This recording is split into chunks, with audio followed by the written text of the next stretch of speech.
Welcome back, guys. This is Arnaldo, aka Mad Dog, and this is The Real, episode 235 of GG's The Mouthful Podcast. Of the mother-fathering GG's The Mouthful Podcast. There it is. There it is. Thank you so much. That voice, of course, is Mr. David Santos, a.k.a. Dream Twister. What is up, sir? Apparently, you're in front of a live audience. What's going on over there? Yeah, people, calm down. We got a show to make over here. I know you guys are clapping over there, but, you know, I'm on my podium here. And I hope they're social distancing as they're in there. Just saying. Not in my crowd now. Am I right? Coronavirus, the hell, man. You know what? I'm gonna have to ask you to take that mask off, or else leave the premises. All right. And before you do, you're gonna have to cough in one of my, someone's faces. Oh my god.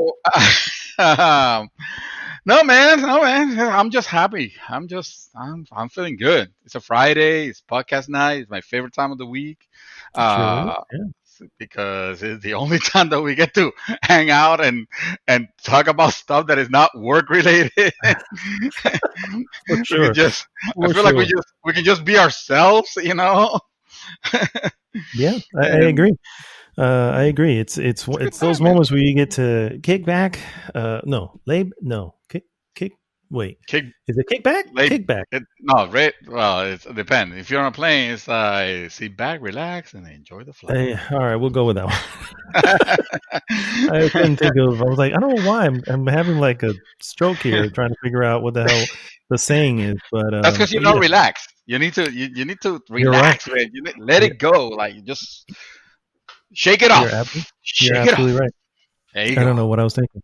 I did want to point out real quick before we kind of move in. We finally have our rating system. It is up. If you tuned into last week's episode, you heard us go through the motions of creating it. And it is currently posted on the group as an announcement. It's just there for the world to see. Just to kind of give. And we will be using that going forward for movies, games, music, TV, whatever, you know what I mean? Chocolate cake, different pizza styles. Yeah, exactly. This election is a 1.0 so far. Exactly. Oh, man. All right, guys. We've got kind of a packed show, so we're going to just kind of jump into it. But before we do, I do want you guys to first go to goodgame.rocks. Join the conversation there. And, of course, please like, subscribe, and share the podcast with everyone. What we normally do, guys, is first we run into what we have been up to, move on into various news items, and then finish with our hot topic of the week. This week's hot topic is lost to me at the moment. Excuse me for a second. I think it has something to do with the launch titles of every generation, all the way dating back to the Magnavox Odyssey. Yes, also known as the Digital Stone Age. Best launch lineups is what we're going. I don't think we're going to go back that far. Okay. For the record. Okay, good. You just say best, and of course, we need to include baseball, Magnavox Baseball. Hello? I don't know. There was a game called that. Sure. I feel it's important to. Was the best launch game ever because it launched the whole industry, literally. So you go. There you go. So we don't even need the segment. So that's already a part of the show talk. Yeah. We just shaved 2 hours of the podcast. So we don't have to go into the topic. Yeah, for sure. No, seriously, I feel like we should stick to the consoles that are currently in the market. You know, obviously, I'm not going to bring up the Saturn's lineup and stuff like that. I'm just sticking to the three that are currently in the, and of course, we're also going to be looking at the upcoming lineup, which actually consoles launch within 2 weeks. Everybody will have one, basically. Well, everybody hopes to have one anyway. Not everybody. Yeah. You know, everybody. Only the privileged few that were able to F5 enough to be able to score one. or think Hopefully outside the box. Yep. Or the yeah, bots, the many the bots that are gonna be they have ordered all these consoles to put them on eBay, and the stupid people that will pay double the cost of a PlayStation 5 because console. Yeah, yeah, yeah. because it's yeah, I can tell you right because now, the launch. I'm I am forecasting that because I'm going to be looking. You know what I mean? Look, okay, let's see if it's available. I'm not going to be stressing. I'm not going to whatever, but I'm forecasting that with the technique that I'm going to be putting into searching for an available one, I probably will not get one until the year. And it will be more. It will be because of the fact that it just won't be available. Won't be that I won't be trying. It just won't be available, and I'm not certainly not gonna eBay none of that Camp. stuff. So, yeah. Oh yeah, Oh yeah, yeah, yeah, that yeah. either. Fuck that. Who camps anymore? It's a pandemic. You can't camp anymore. What are you talking about? You You know? you'll be surprised. Did I talk about a couple of weeks ago about the people that camped to get a freaking video card? You did. And You that did. was a And video you also card. mentioned, So yeah, you also mentioned the method they did it. And I got to say, that was a very civilized. I like that. That was very cool. oh yeah, Uh, yeah, yeah. But that was only one point. I don't One thing. I don't foresee, expect yeah, humans to work like that. that's, that's definitely an anomaly. That's not how normal, humans my react and my stuff. faith in humanity has been completely shattered since. Yeah. You can say it since 2016. And yeah, I know. It's all right. There's nothing wrong with Since saying it. the It's true. genesis of Yeah. time. Yeah. Since then, the United States has been a sinking ship. This is like the Titanic is taking 4 years to finally sink into the abyss. Uh, Everything's anyway, gonna be all right now. Everything's gonna be all and right on that now. note, guys, we have a few Okay, days left to election day. Please get your asses out there, and fucking vote for for the love real. of God, for the love. All right, If you don't let's do talk. it, don't listen anymore. You know what? Just get out. We don't want you. That's it. I agree. We- I agree. Please yeah, exit stage right. Thank you. yeah. So yeah, let's go ahead and start the show, and we'll start with All right. what we have been up to, Mr. Santos. Yes, What sir. have you been?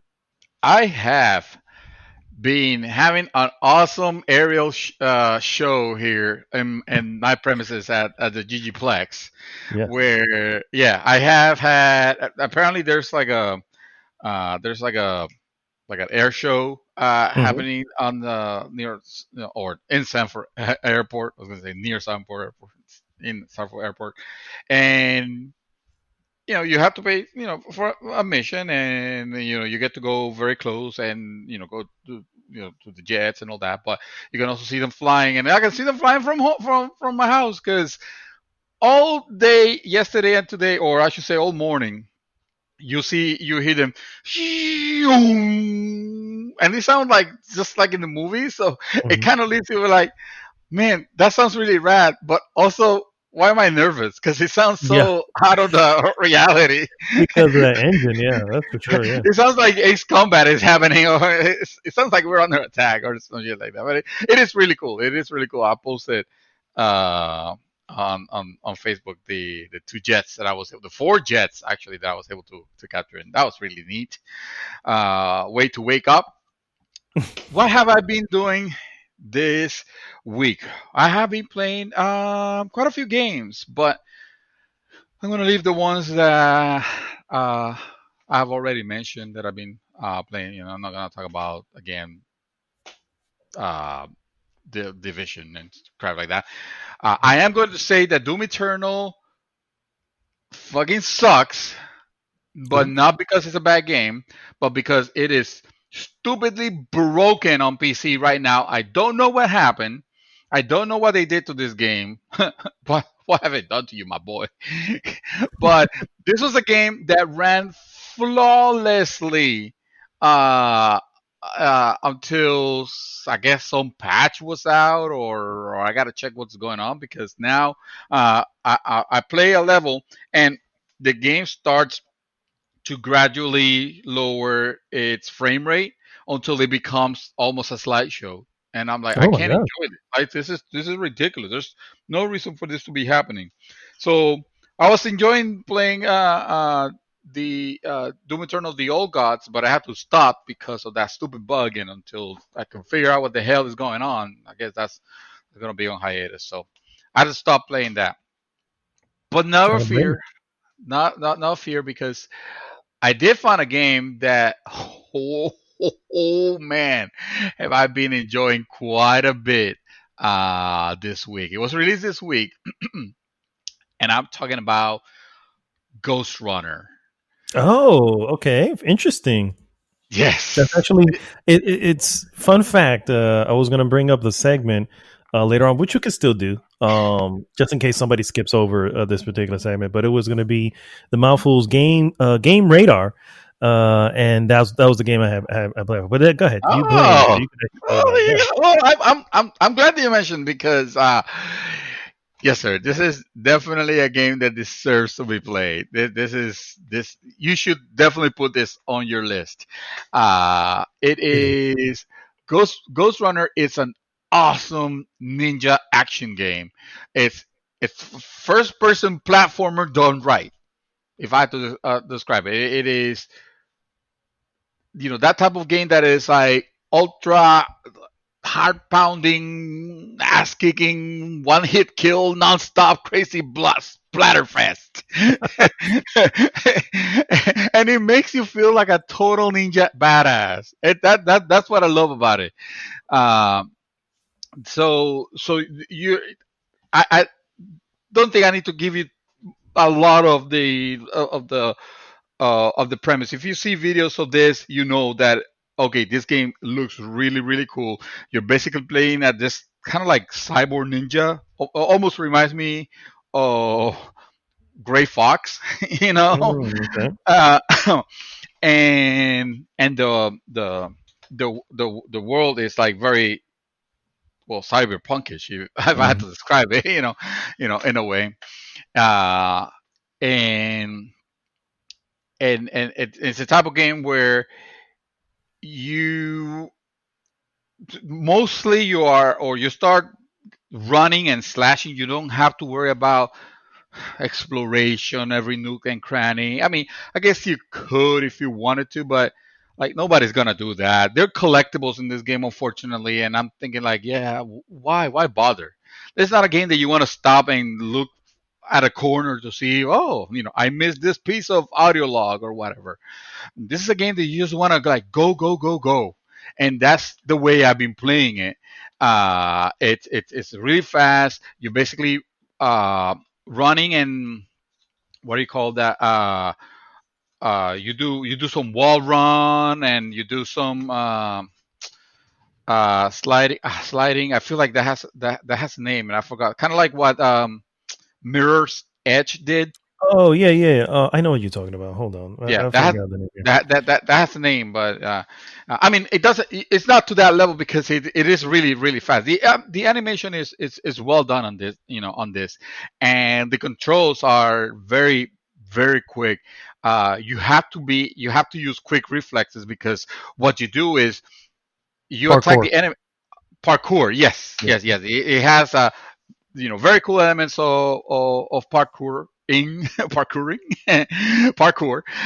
Um, the enemies for the most part are just gunning you down, but they shoot in kind of like this rhythm that if you get the rhythm of how they're shooting at you, you can learn when you should be dodging the bullets. And the way you dodge is literally that. It's just basically you press a button. I'm playing on PC, so I press the shift button and it goes into like this very limited slow motion where you can move your ninja to the side and you dodge the bullet, and then you kind of like blink very fast towards the enemy, and that's when you can you cut them with your katana.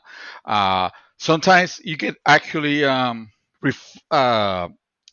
deflect the shots, the bullets with your katana. Although I gotta be honest, every time I pull it off, it's just been pure luck. Like Mm. I can't. I can't get to the. I don't think I have the level of the precision and the quick reflexes to do it on purpose. It's almost like I'm just flailing real fast because I want to kill this enemy and just happen to hit the bullet. um, I'll have you know, there was a game, I can't think of the name now, that had the similar thing. It was a side scroller. uh-huh. Uh, fuck is his name? Anyway, but there was I was you can do it in slow motion and hit with the flash, and there was a Oh, couple times I did it without actually slowing anything down, and man, do you feel like a badass? So I can only oh. imagine how much of a badass you feel doing it in this one, which is obviously 3D and all that. So Well, I only done it in real time. In real time, I don't think that you could do it while slowing down, because the slowing down is mostly, at least in the early stages of the game, is mostly just to move, out of the way. Kind of like you see, like have you seen those? Obviously, when they do it, the ninja anime, where you see the ninja coming real fast and suddenly kind of like disappears and appears like on the left and then disappears and appears on the right. It's almost like it wanted to give you that impression, like you are actually doing that. And guess mm, what? You're actually doing that. It's just that it slows time so you can actually make a decision, rather than so you feel like you're thinking like the ninja would. And it's one hit kill. If you get killed, it's okay. It's not a big deal. You know why? The checkpointing in in this game so far has been very fair, and also it is an immediate startup. There's no loading back to the beginning. There's none of that. It's just you die, boop, just press a button. You're back trying oh, it instant again. restart. Okay, cool. Instant. Yeah, yeah, yeah. Kind of like Super Meat Boy. Remember? Hmm. And you just press a button and continue. So because your heart is already like, this is one of those games that I have found myself playing at the edge of my seat, like literally. And once again, when you're playing, you're moving your whole body because you're so like into what's happening. And if you die, you don't have time to curse and or be mad or anything like that, because the game just presents you, okay, try it again. Oh no, you fucked up. Try it again. No, no, you fucked up again. No, try it again. And you keep on going. That when you pull it off, you feel like a total badass. So it feels like all the time that you have failed have just been practice. And then when you nailed it, it's you were in the zone. Like, that, okay, you were in the zone. You know, unless you're like me, which sometimes I finish the enemy, but because I'm like flailing everywhere, I can't see the enemy being cut to shreds. All I see is my camera trying to like adjust itself like where it is, because I'm also playing with mouse. Um, so it looks less cool. So I think with a controller, this game probably shines. Um, the Like I said, the action is mega fast, bro. Um, the the game is, I should talk about the developer. So this game was developed by a company called One More Level, and I believe it was in conjunction also with 3D Realms and Slipgate Ironworks. I'll Hmm. be honest with you. Of the three, I only know 3D Realms because of the early Duke Nukems. Yeah, And I think Slipgate also worked on those as well. Um, oh, I think this is One More Level's first game. So it could be why I'm looking them up oh, actually, and I don't see anything for them. no, So that could be a reason why. It could be their no, no. their The debut game title. Yeah. debut title, it's quite a debut. I mean, it has the quality of that indie type of game, but when it's rightly polished, because the graphics look awesome. The graphics look great. This game supports RTX, and for the most part, I was playing it with RTX on, and I was enjoying the look of it. The the frame rate was not spectacular with RTX on. I have to say, I'm sorry to say, I don't know if maybe there's just a lot of reflections, or if just not very well optimized. Because Mhm. I'm playing it on a 3080 Vita card, and like at this point, I am expecting games that have RTX to be able to reach 60. Of course, I'm also playing a, uh 3440 by 1440 resolution, which is not 4K, but it is taxing. And in some areas, I was hitting like 45 frames, and I don't know, like I wasn't happy. So I went ahead and turned it off. Hmm. Dude, night and freaking day. The game became something else because I just saw my frame rate go from like 45 to 120, and that's because I literally had it locked at 120 because that's the maximum my monitor can, the maximum refresh rate of my monitor. So at that point it was super buttery smooth. At that point I was like, oh man, I just want to stay and keep playing it. That's another game that I was playing before I came in, to the podcast, and it's because I was just playing. Just let me try one more. Let me try, and I was stuck. I was stuck, but I wasn't mad because I was having such a good time figuring out the puzzle. Sometimes the way you take out the enemies is you kind of have to plan ahead your moves, and the only Yeah. way you're going to plan ahead is by trial and error. But again, because you're you know slashing and going real fast and doing all these cool moves and whatnot, it doesn't matter. You do get some additional um, like additional skills Hmm. that you unlock. I haven't unlocked. I've only unlocked uh, one in particular, two actually. One of them is like it's like a whip, or like a grappling hook. Looks like a whip, but it works like a grappling hook. So far, haven't figured out if you can use it as a weapon. I don't think you can use it as a weapon. Actually, I'm almost certain you Yeah, cannot. from what I've seen, it looks like it's more for traversal.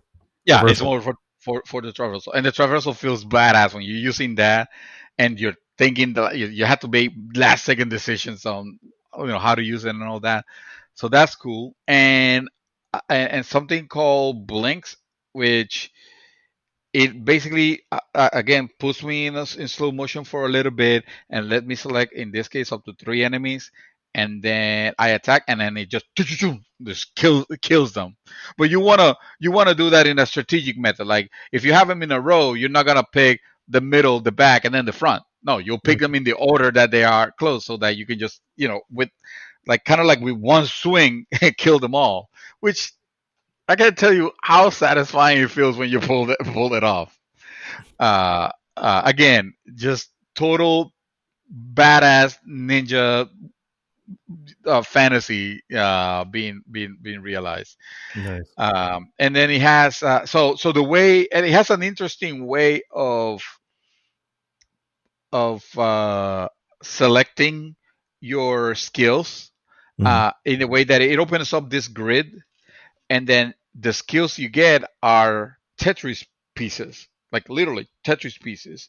Well, not all of them. Some of them are like in weird shape. It almost feels like two Tetris pieces put together in the wrong way or whatever. But the point is that you're supposed to move them to this other grid, which it only allows you a certain area of the grid to be open, and you kind of have to like move your skills in a way that you can put the skills that you want, but also be efficient with the space. So that's the Tetris part of that I'm trying to describe, Hmm. where you can have two skills that are useful, but if you know how to put them together in a way that they occupy less space because they kind of go more together like a Tetris piece would, then you might have extra space to put a third one. So you got to be efficient with the space, with how you set up the skills, and also serves as, well, you don't want to have these two skills put together this early in the game, probably because it'll be too overpowering. You know what I mean? Yeah, I got So you. So I can see where later on, as you progress through the game, you get to open up more spaces to put more of these skills into to activate them. But early enough, it won't let you put two big Tetris pieces. Let's call them. Mm. Just so that you don't overpower yourself. And I thought that was pretty neat. I thought that was fairly original. I don't recall seeing something that, that's similar. Uh, it reminded it reminded me of a better way of a better version of what Nier Automata did with the chip system, Okay. where some chips are larger than others, so you can only put them like this, but you kind of have to think of the space and all that. But over here, it's like almost like playing Tetris in a way. So that's cool. Anyway, Ghostrunner is available on all platforms, yes, including the Switch. The Switch version is going to come out in November, but it is available right now for Xbox One, for PS4, and PC, which is where I'm playing it. And I will suggest you check it out. I think I got on it because I saw a demo on PC available. I don't know if there's one for consoles, but I'm sure. I I'm believe sure. I believe I saw something for it that there was a demo, but it wouldn't matter anyway. I kind of been following it for a little bit, and I was like, Uh, okay, and then I started seeing the reviews. So this is why. So I guess we'll combine the the segment essentially with yes, your right. portion. But basically, Yeah. yeah, this is the game we had on Games Watch. By the way, I do want to go back real quick and correct one more level. This is their fourth game. They've actually made three games before this. One is Oh, called Deadlings, which is a zombie platform puzzler. Warlocks versus Shadows, which is like a pixel art type of action RPG. And then God's Trigger, which is like a top down shooter or oh, top down. Yeah. So it looks like they've done a little bit of different things. okay, You know what I mean? okay. So this is their first major foray into I guess you can call realistic. What do you call that? Jesus. I don't know. But realistic graphics and stuff like that. A little bit more Oh, up to date, and so gotcha. yeah, Yeah, yeah. that, Like an engine, like a proper yeah, engine, and yeah. and Game is yeah, yeah. on Unreal. If I read that correctly, maybe not. I don't know. I may not have read that correctly, but anyway, no, it is on Unreal. I'm sorry, it's an Unreal game. So Okay. yeah, so that was going to be our games watch, and I will. It's on the list. I really haven't got a chance to play anything else much. So, and I'm like, I have a bunch of games just stacking up, behind me. So. But it's on Oh, the list. it's it's a is the season for them, and it's okay. This is a game that it has a story, and it is cool in the way that it delivers you the story through dialogue as you are actually doing the stuff that you're doing, and even if it's in the middle of giving you some exposition while you're playing and you fail, uh it doesn't matter. It picks up right where it left off. So it's not like you start listening to the whole thing again. They did a very good job. What I'm trying to say. Yeah, yeah. And I can. people From what should I've play it. seen, they definitely put some heart and soul into that for sure. Yeah, yeah, yeah, yeah. Earlier this week, I was playing Control. Okay, That's all I gotta say about that. very good.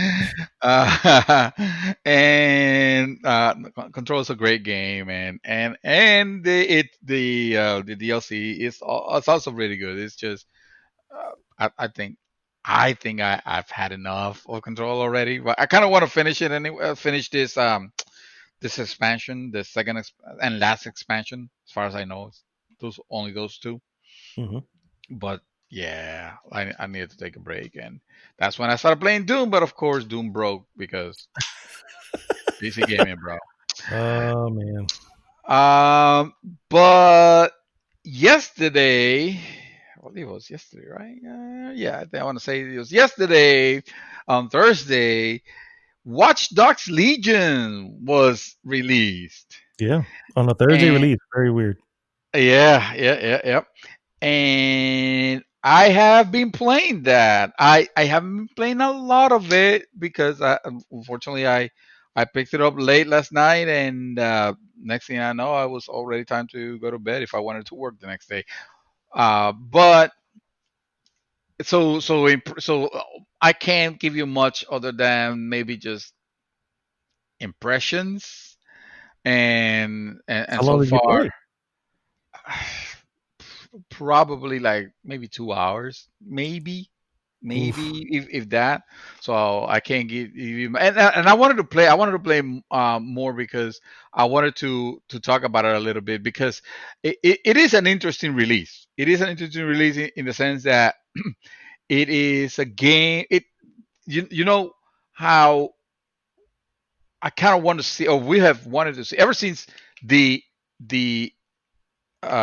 Nemesis system, we have wanted to see a game that takes elements of that and runs with it and does something interesting with it. And we thought it, and when the Nemesis system came out at the beginning of this console generation, we were excited because we were thinking like, okay, this is what this current gen is about. It's about games that will take the AI to the AI interactions to the next level. Hmm. Those games that the enemies are gonna remember you, and they're gonna seek you out, and things are gonna be happening on the background while you're doing your missions, and you're gonna be surprised with emerging content. And we didn't get that. We didn't get the Nemesis system at all, No, and we didn't except for the get. one, yeah, or two. Yeah, or yeah, I think Shadow of War also had like a level of that also, Mm.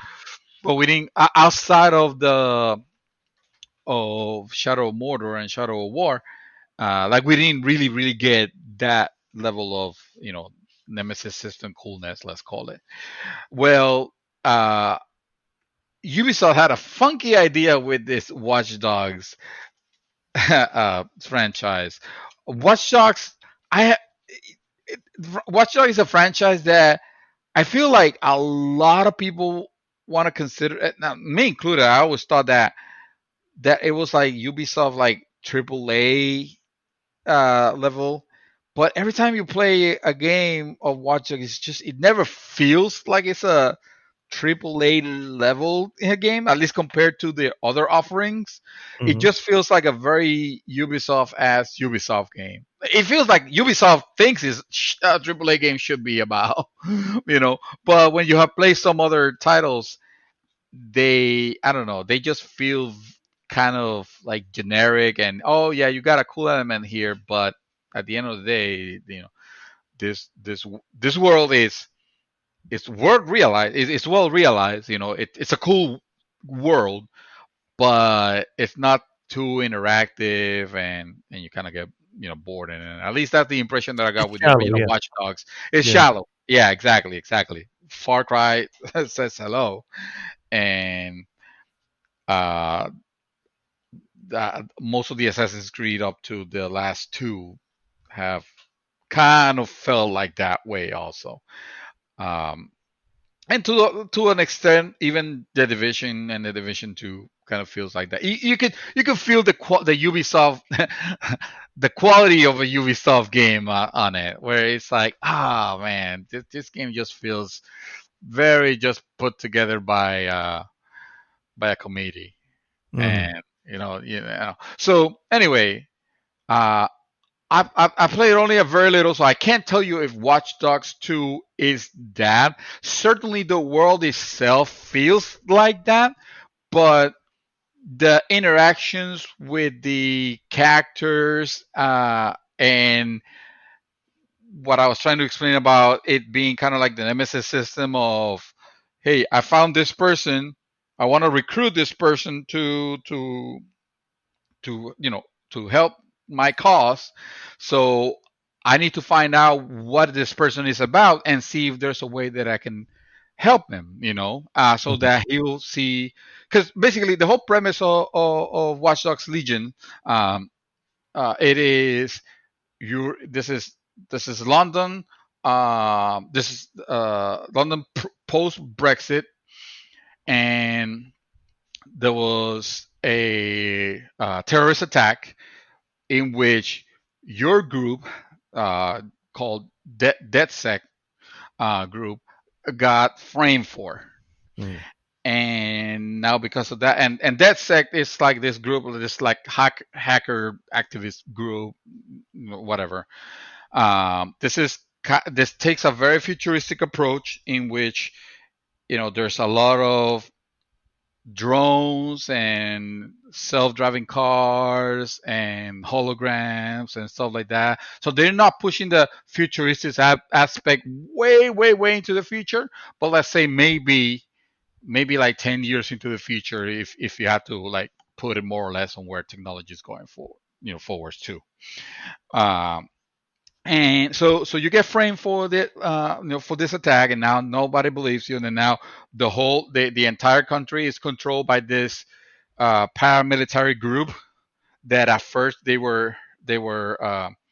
con- they were contracted to take over the police force and be like the peacekeepers basically. Mm. And of course it turns kind of abusive and all that, and now you're trying to liberate the city from this this group. And then there's the terrorist aspect, which is kind of like an element that it gets introduced early, but I don't know where it's going. It's almost like, okay, so this is actually it looks like this is the person behind and controlling, this this is the puppet master. Yeah. uh, uh, and and so the game throws you, and you get to pick your character, and you can pick like Juan del Pueblo, bro, like whatever, whoever. You could be like anybody, and that anybody, that's your first character.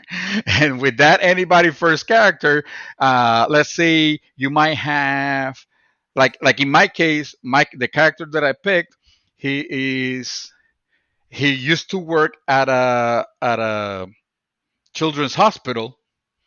So his skill is that if he gets injured, he could he could survive more injuries or whatnot, or easier, right?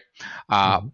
and on the plus side of that, he also has a custom, which is basically like regular doctor or like nurses scrubs that he wears, that could be useful if I need to go into a mission, like let's say inside a hospital. I can just go in and be incognito, be like, whether if I go as a regular guy, the guards posted might see me suspicious. They're like, hey, you're not supposed to be here or whatever. you know if you need to infiltrate some place, you can have a character that already comes with a custom that allows you to be on that place. If it's a construction area, for example, you're not supposed to be there, and you have a member of your squad that he's a construction worker and has construction uh, um, outfit, then he could just walk right in and no one would be the wiser. So Mhm. that so but the in order to recruit these people, which it could be literally almost anybody that is walking around, right? All you gotta do is just kind of hack into, like, how you see them doing. Apparently the phones are like supercomputers that can hack into anything and everything. Get information on the person, and if you're interested in the skills, just check out to see what he or she might need, and you talk to them. And depending on your actions on your missions, like the guy that I wanted to recruit needed medicine for his brother, I think. But Oh. in order to get the medicine, he was getting it from a pharmaceutical that had quadrupled the price of whatever is the medication they need. So Mhm. so you see that Typical. the game tries to throw in its commentary, but usually in the Ubisoft style, where they don't say anything as specific because they don't want to alienate anybody, but they throw in there, here and there. And so I had to steal this ambulance basically, that had a lot of supplies for those. So I had to, and that's just an optional mission. That's not a main mission, a main story mission. I only had time to do the introductory mission, which I gotta admit, it was very interesting. But I won't spoil anything on it. Well, I'll say this: you start with what you think is should be like your main character. Like, okay, this is the type of character that you're playing now here. But and then you've seen it on trailers and stuff like that, so it's not like I'm spoiling anything. But anyway, no, you start playing as Joe Schmo, and Joe Schmo is the one that is gonna that has to start picking up the pieces and start building up the DedSec, putting them together with the help of an AI and a lady that survived the first encounter that almost eliminated DedSec. The Order Mhm. 66 of DedSec, basically. So the game has interesting mechanics in the sense that the the interactions that you do in the world could affect uh, how future interactions could go. For example, if you do some mischief towards someone, like I had someone that just started saying to me like, "Oh, what's up? What are you doing here?" or whatever, and I just went out and punched him.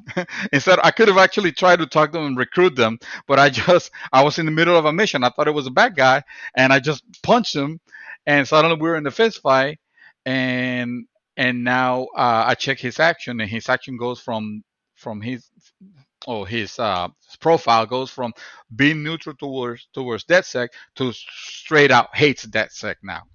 All right, because when you're in missions, I guess you put up a mask, and that's how they know. Oh, well, then you're DedSec. When you're Yeah, part outside, of you're this. just yourself. But Mhm. yeah, so but let's say for example, this person was someone else's family member from like a few missions in the future, and I try to get this person, and this person, oh, but wait a minute, you did run to my brother or whatever. Well, now this is a person that I won't be able to take to recruit anymore, regardless of the skills they had, or if it was a member, if it was a person in my squad, they could just straight up leave me, because of what I did. And this didn't happen to me, but there was the reviews that I've been reading about the game. They mention a lot of examples of, well, I accidentally ran over this person, and now this mission segment is completely out of my reach because or this people uh, left me, or I just gained favor with this other person that I wanted to recruit because I accidentally ran over one of her enemies, or stuff like that. Mhm. So that aspect seems good. It's also a little bit more complex than what I have described here, but keep in mind I've only played for a couple hours, and I wanted to see, like, I had done the tutorial mission, and I wanted to see, well, what does recruiting a person feels like what do I have to do. And I figure, okay, so the game gives you, basically puts together a mission for you to do, and you do them, and it's actually cool. It's nice because it's not a, oh, just go here and kill 7 rats. It's not that type of mission. These missions, at least the ones that I try, they seem fairly intricate towards, okay, you have to go into this place, infiltrate it, whichever way you feel you see fit, but just manage to infiltrate it, manage to get to this room where there's a computer there, hack this computer, and download the information, and then get out. And you pull it off, and it feels good. It feels good. So I don't know. I very very early. I'm not sure if it's a game that I will stick to, but I definitely want to see more, because it could be one of those games where it's less interesting story wise, but more fun, or it could surprise me. Who knows? Mhm. The whole setting seems like it's interesting enough to explore. I just want to see if they manage to stick to it or if they just, they Ubisoft it. If it could go both ways. I haven't seen the monetary portion of it. It doesn't look like it has any type of experience boosters, but it definitely has, microtransactions. Although so far from what I've seen, nothing looks too crazy or even something that you might want to do in the first place. Because like, why would you?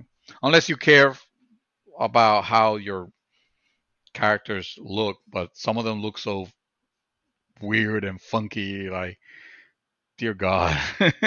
Oh, and the voices, the voices. Keep in mind, when you're doing main missions, you have to read a script, right? Or at least the actors have to read a script. But you could be anything. You could be an old lady, or you could be my character, the doctor that I picked. He was born in the U.S. Virgin Islands. So right away he speaks with an accent of the island, Oh, nice. and it was really cool. Yeah, I thought it was really neat.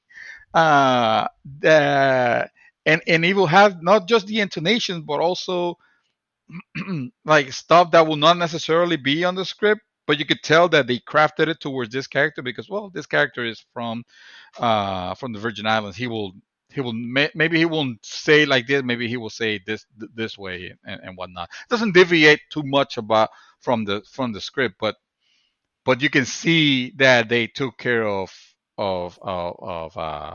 handling dialects and stuff like that because he does sound uh, like an islander. The other stuff though, like from what I've read, like they tend to use voice modulation to change the voices of the characters, Mhm. and that could have certain levels of success. Let's say some of them might be more convincing than others, but I mean, fair is fair. You still gotta have to give them credit for what they tried. Certainly something interesting. So trying something, bringing something new to the table, or at least maybe not new, but an interesting implementation of the Nemesis system that we wanted. Yeah, So, or something like it. Yeah. or something similar. Exactly. But yeah, I'll give you more impressions next podcast. I don't. No, I think that's all that I've been playing, and I haven't watched anything that is coming to mind that is interesting. So that's So my section. that's your week. That's my week uh, wrapped up in a nice bow. nice. For me, let me get the obvious out of the way. I'm still playing Hades, but I did want to give you guys an update. My plan for Meg is working. That's all I'm gonna say. No, no, It's no. working, and I am excited about it. I thought you were gonna give us. I thought you were gonna give us an update on how you feeling, man. How you feel? How are you feeling? Did you ever get You- no, I the? did not. You talking about the You never? results? No, I have Yes. never got the results. Oh man, Uh, this can't be. so it is what it is. Fuck You know what I mean? it. It's not like I because it was free. But obviously, I don't feel anything. I'm way past it at this point, so I'm They pretty sure planted it's a working chip. that anyway. You know what I mean? Because it just a lot of the symptoms didn't match up with what it is expected from COVID. I didn't have any shortness of breath. I didn't have any loss of smell. I didn't have Yeah. any of those things that a lot of people have. Well, what the CDC has been mentioning and stuff. What I had was a leaky nose. You know what I mean? I had lots of sneezing, lots of blowing my nose. I'm like, okay, this is clearly your run of the mill flu, I guess, or whatever it could have been. You know what it is. So And the hit. overall, yeah. So overall, feeling good. But yeah, so that's. I'm not gonna go back into Hades. I've talked about that enough. Still a great game. Get the fucking shit. Stop playing. I did get a chance to Too go long. over to play some other games. I did play and complete 1980s 1980X. And Oh. Yeah, and it turns out that this is actually an episode. So it's episodic. Apparently, this is an indie game. So I think the episodes or the game itself was only $10, and I don't even think I paid that much for it. It was probably on sale and something like that. So um, it's for those who don't know, 1980X is a what do you call pixel art a game. Basically, it meshes a coming of age story along with the nostalgia of your 80s and in personally, and if you look at some of the games, probably early 90s too. You know what I mean? Because so you look at some of the games and I'm like, that was in the 80s. That's probably the 90s. You know what I mean? But it's fine. I get what they're going at. They're trying to. It's talking about how there's this girl who is experiencing a lot of things in her life, and she is kind of going over how her love for going to the arcades kind of helped her through things. And then on top of that, you start playing different games that are meant to mimic older classic arcade games, essentially. And so the very first one you play is a beat 'em up, but you look at it and it goes, oh, this is some straight up Final Fight, Streets of Rage type of thing, where I'm like, that was the 90s. You know, it's not the 80s. Not to say, obviously, Double Dragon, was one, but the graphical style of this particular game, you just look at it and go, no, this game couldn't have existed in the 80s, but that's okay. It's the nostalgia that they're trying to pull at, and man, does it do it in spades, dude!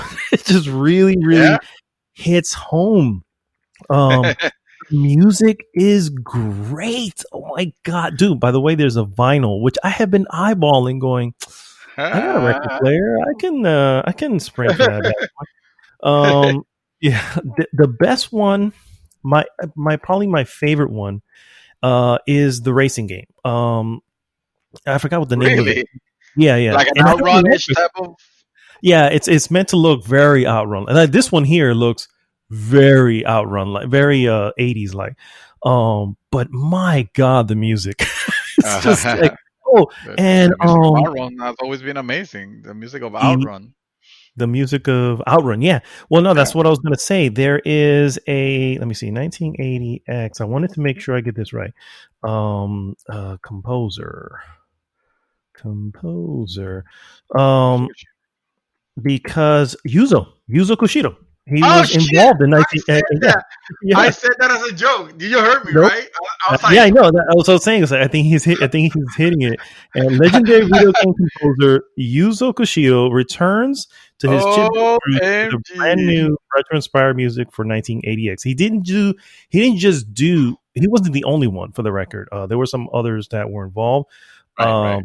But whoever the developers here really reached out to say, hey, Yuzo Koshiro-san, can you come help the brother out? You know what I mean? We have an idea here that we kind of want to see if you could give us the honor of, man. Yuzo Koshiro also worked on some of the music of the last Streets of Rage 4 came out. Yep. The most recent one. That's awesome. Racer, East, Revenge of Shinobi, Streets of Rage. He's been involved with a lot of those, and you can feel his impact here. The studio, by the way, is called High Bit Studio. Is the developer behind this, and anyway, and then on top of that, there's a space shooter which is very similar to R-Type. Then you have a ninja game, which is really a runner. Which I don't know if runners existed like they do now, but maybe they did. I don't know. This one, graphically, you look at this and go, this definitely did not exist in the 80s. This looks way too good. And then there's this, the RPG, which is this first person kind of dungeon crawler, but it's got this weird grid look to it. You know what I mean? Like very futuristic, whatever. And you're just kind of going through the grid, and you got your HP, your XP, your levels, and you're just trying to take shit out on. And here's the craziest part. It's over within like an hour, maybe an hour and a half, you know, from beginning to end. Wow. All that? All that, yeah. The games last probably, well, there's a few that do last. Like the ninja one was pretty long. The RPG one was kind of long. The racing one was sort of middle. And then the other two are very short. The space shooter is like 2 levels, you know, and then the same thing probably with the beat 'em up was Oh, probably like 2 levels. And you know, 2 levels in those type of games aren't very long. But that's not, well, it wasn't the point. It was really more about tugging at that, you know, the nostalgia of these type of games and their influence, and yeah, it made me think of, you know, the days of going to the arcades back in New York. There was this arcade called Playland, which was in Times Square, and I probably mentioned this before in the Playland. podcast, but I will never forget when we'd go there. We'd hop on a train, go all the way downtown to Times Square, get out, get into the to Playland. And you know, this is back when things were still a quarter. You know, nothing was super expensive yet as far as arcades. And they had Yeah. this wall, I'll never forget, of 8 back side by side by side, Wow. uh, Street Fighter 2 Championship Edition Oh, units, wow. and that's basically when it came out. And dude, that thing was packed all the time. And so yeah, so anyway, 1980X. Again, this is apparently just the first episode, so I will probably jump into the next one whenever they complete it. Again, it's an indie studio, so it is what it is. It'll take the time that it needs to take, but yeah, Wow. really, really enjoyed it. So I have Very I have beautiful pixel art. I have a question about it. So this as because the game is you know it's you mentioned it's episodic. It has a story. What what exactly does the playing of the different types of arcade games have to do? Is that part of the story, like directly or indirectly, or is just hey, you can It play in? Yeah, it is. The main character starts telling little bits and pieces of her life, of her dealings with her parents. I think she ends up losing a parent, and because of that, you know, things in the house change. Meeting someone at school who's a little bit different. Actually, the best one, which again leads me to the Outrun, you know, lookalike. Um, One of the people she meets is this girl in school who's very cool and very, you know, wearing leather, and suddenly she became her world, and she had a car, and they would drive downtown, and then boom, now you're transitioning over to the racing game, and now you're Oh, just driving in the racing game, and you're like, oh, this is awesome. And then there's a moment when you hit midnight, and you're just flying, and now she has a voiceover during this sequence, and kind of telling, you know, a little bit of backstory. It really is, in essence, almost visual novelish. The difference uh, is you have these occasional moments of gameplay that's being done with a different genre, you know what I mean? And so, oh, and I don't know, um I mean, obviously, to mention much of it will be spoilerish, but it's yeah. pretty cool. It's pretty But cool. they intertwine the story with the game with the games that you go about. You know, Correct. Yeah, yeah, okay, okay. yeah, That's what I wanted to know. If yeah, you for sure. had to play them because they're part of the story, or if it was just an accessory. You do have to play them. I mean, you can't get the next part of the story without playing them.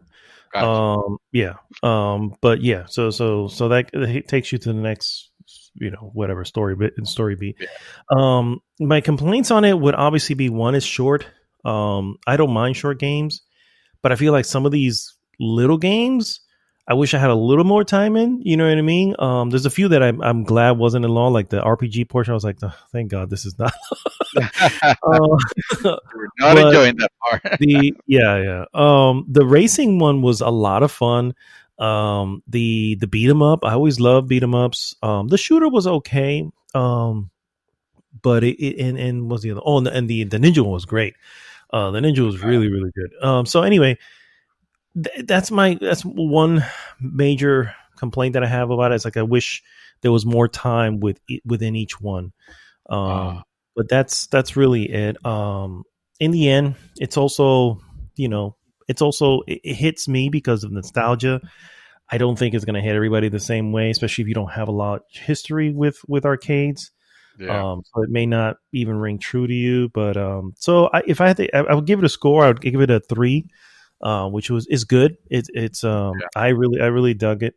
But I don't think it's not groundbreaking in any way. It is made to, again, pull at those strings, and it does it well, but at the same time it's like not well enough. Like, if you got me here, keep me here for a little bit. You know what I mean? Because by the time you're like, oh, this racing shit is great, oh, moving on to the next segment, you know what I mean? It's like, okay, well, it is what it is. Yeah. So, and the last game I've been playing, I've actually have been burning since its announcement, which we'll get more into in the news. But a certain title has been made available and was literally just like shadow dropped onto the Switch. Just like, here you go. No More Heroes, a little game by our very own Goichi Suda, and most of you probably know him as Suda51. Yeah. I love this game. I've always loved it. I had this on the Wii. I still have it. Technically, I still literally have the case and the Wii and everything in there. But I cannot express the moment I saw the announcement that part 1 and part 2 coming to this are like available Switch right now. You know, that was the announcement. Like, holy what? I literally went in and bought it. I love it. I loaded it up, and I was like, I was already done with 1980X. I finished the run in Hades, and I'm like, we're going into Santa Destroy and go hang out with Travis Touchdown. So I don't know what to say about this game other than it is such a wacky ass game. You know what I mean? It is so crazy in every awesome way. It is absolutely weird. It oozes this ridiculous style. It is ridiculously sexist in many ways. It is like not a game of today's stuff. Like, I don't think he can, although he's making a No More Heroes 3, but we'll see how that's received. It's probably going to be very different now because exactly. I don't think it's going to be received as well. It's weird because I've been doing a little bit of like looking into the history and stuff like that, and it's funny how there have been like game sites and whatever who gave this game its due when it came out. It was a really, really well critically received game, and you can literally search for these articles that are a little bit more recent going, yeah, this game doesn't really age very, from the same exact sites, you know, and you're like, okay, guys, you know what I mean? Kotaku. Polygon and Kotaku. Pretty much. We'll call it Poly2, yeah. Poly2, yeah. Or Otagon or something like that. Yes, basically the SJW website, you know, gaming pretty much. The game, the funny thing is, if you really, really get into the nitty gritty of it, you realize that it's a commentary on so many things. I mean, even the open world that is really not, you know, kind of barren, you know, not a lot going on there, but it's like almost this thing you're doing these little jobs, just so you can make money, so you can move on to the next thing. All these little things, and of course the way he acts, he's an otaku, and you know he lives in a fantasy world of his own mind. So the main character, Travis Touchdown, if nobody knows what No More Heroes is, Travis Touchdown, the main character is trying to be the best assassin / killer in the organization that he runs into in the game, and so the organization is United Assassins Association is what it's called, and they have the 10 best killers. The what? The UAA, yeah. Yeah. There you go, UAA, and of course he has a beamed katana, also known as a lightsaber, basically, of a certain thing, and that's his weapons of choice. And the action is crazy. The blood splatter is everywhere. The it's just a game that doesn't give a shit. You know what I'm saying? It does not care. I love that. Yes, Really? I love it. The what? Are they long? Are they long games? I'm about halfway through, and I'm at the 8 hour mark. Oh wow! So it's not a short game either. The problem is this, and it's gonna either you're gonna like it and deal with it, or you're not. And that is every time you're taking on the next person, you have to pay into taking that person on, and that means you have to earn money, and that means you have to go do these meaningless jobs or meaningless assassination attempts so you can earn money, and that part can get very, very repetitious very, very quickly.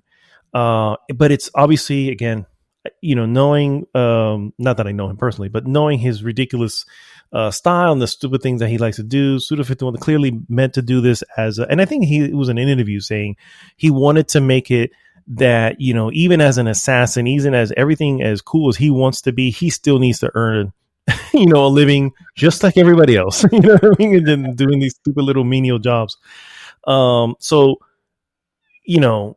that's going to be annoying. It can be annoying to me. It's not, because I kind of already know, and I'm usually just tuned out, while I'm doing it. And then once I pay to get into the next battle, that's where my attention goes right back on again. How's the battle like? The battling it's basically a slasher, hack and slasher. You can block. You have these great takedown moments. You can also do wrestling moves, which he's huge into wrestling. Travis Touchdown. And he learns, you can learn new slams throughout the game, and so all those slams you'll take into with you. It's basically hack and slash. It's a hack and slash game, very fast paced. You have these odd moments when you go to save. He goes to the bathroom, sits on the toilet, and then the save thing comes up. So every time you see a toilet, you can actually save. The beam lightsaber has to be charged, and it will lose a charge. So if you if you need to charge it, you got to waggle the stick, whatever. And he basically kind of pumps it, in an awkward way, on purpose, obviously. I will say one Wait a thing. minute. So waggle controls on the Switch? No waggle controls in here. However, on the Wii, that's how you had to do it on the Wii. So you basically had to sort of jerk your Wiimote in order for it to power up the thing. So it was way more embarrassing back on the Wii. Now, not so much. Now you're just going back and forth on the stick. You're fine. But anyway, it's full of little weird ass moments like that. And it's not for everybody, but I can't express how much I love it. But I think just the fact that the announcement happened and within minutes I owned it and downloaded it and started playing it. That's awesome. That's kind of expresses my love for this ridiculous game. I don't think I ever played part 2, so I will. Because again, they released 1 and 2. Again, Shadow dropped it. Boom, here you go. Yeah. Even the trailer, because the trailer was for part 3, and the trailer was like, oh, you don't need to play the other 2, but it will definitely make the game better if you do. So tell you what, why don't we just, boom, and there it is. It was like, it happened so fast. I was even in shock. I was like, wait, what, wait a minute. Wait, it's available now? Are they talking about, that's not the thing. Is like, are they talking about 3 or 1 and 2? Because the when first did you have one, time to play this? Tell me. The first one was only available on the Wii, and then they redid it for the PlayStation 3 towards the end of the PlayStation 3 life cycle. I never got that one. I never bothered with it because I had the Wii version, but it never came to anything else. Never came to PlayStation 4. Never came to any other whatever. So it's like for me, it's been kind of locked away in the Wii library, and boom, here it is on Switch. And I'm like, done. Done. So anyway, that's No More Heroes, guys. Really, really dig it. Very, very bloody. It is very, very stylish. It is. You never played it? You ever heard of it? No, no, I've heard of it. I've never played it, because it was in the Wii, and by that time I had a Wii, but I never Yeah, played it. this was later in the Wii life cycle. This is when and a fun fact about it, it was supposed to come to actually I know a lot of fun facts, but it was supposed to come to the Xbox 360, and it was the motion controls that convinced Suda51 to bring it to Wii, because it's like, Oh, wait, we're going to be doing a sword game, and clearly, because he started seeing, he was, how everybody was showing off yeah. Zelda with the with the sword and all this crap, so that's why he did it. Travis Touchdown is He's literally jerking it off when to charge the I told sword. you. I told you. It Wow. happened funny, and then he makes this, because he's trying to do this weird fucking sound. And I'm just like, That's even oh, worse. yeah, it's so weird, dude. Yeah. It's They so should not weird. make a third one because they're not gonna go, and they It's, totally should. I know. And to be honest with you, I feel like he just do it. Who gives a shit? Fuck the critics. Fuck whatever. Yeah. You know what? It's not for He's always America. been There there. you Yeah, go. yeah. Just keep it a Japanese only release, and then whoever wants to play it, then they'll just have to, I don't know, fucking import it or whatever, because it's obviously that we don't deserve it. Although the Japanese version of the original game did not have um blood or decapitation, so it was censored. Oh, So really? Oh, I wow. don't I would not want that version. It also Oh, ended up no. censored in the EU, Wow. Europe, That's and crap. so yeah, I agree. Okay, I agree. I take it back then. Yeah. Anyway, moving on, because I can talk about this game forever. That's what I've been Should I get playing. it? What's Should I that? get it now? Does it hold up? Should I get it now? I would rather you play it like on a demo first, just in case, because I I feel don't like, know. yeah, I feel like it's either going to be the most ridiculous thing. I mean, you love I like Katamari ridiculous Damacy and all dude. this crazy whatever. This, I don't see why not. uh, hello, Lollipop Chainsaw. Yeah, Remember? Suda Yeah, 51. Yeah, I yeah, think yeah. that was sort of it. There you go. I That's knew right. it. I was Yeah, like, just feels so much like freaking, and almost it almost it feel. Oh, he's there. He is saving. um,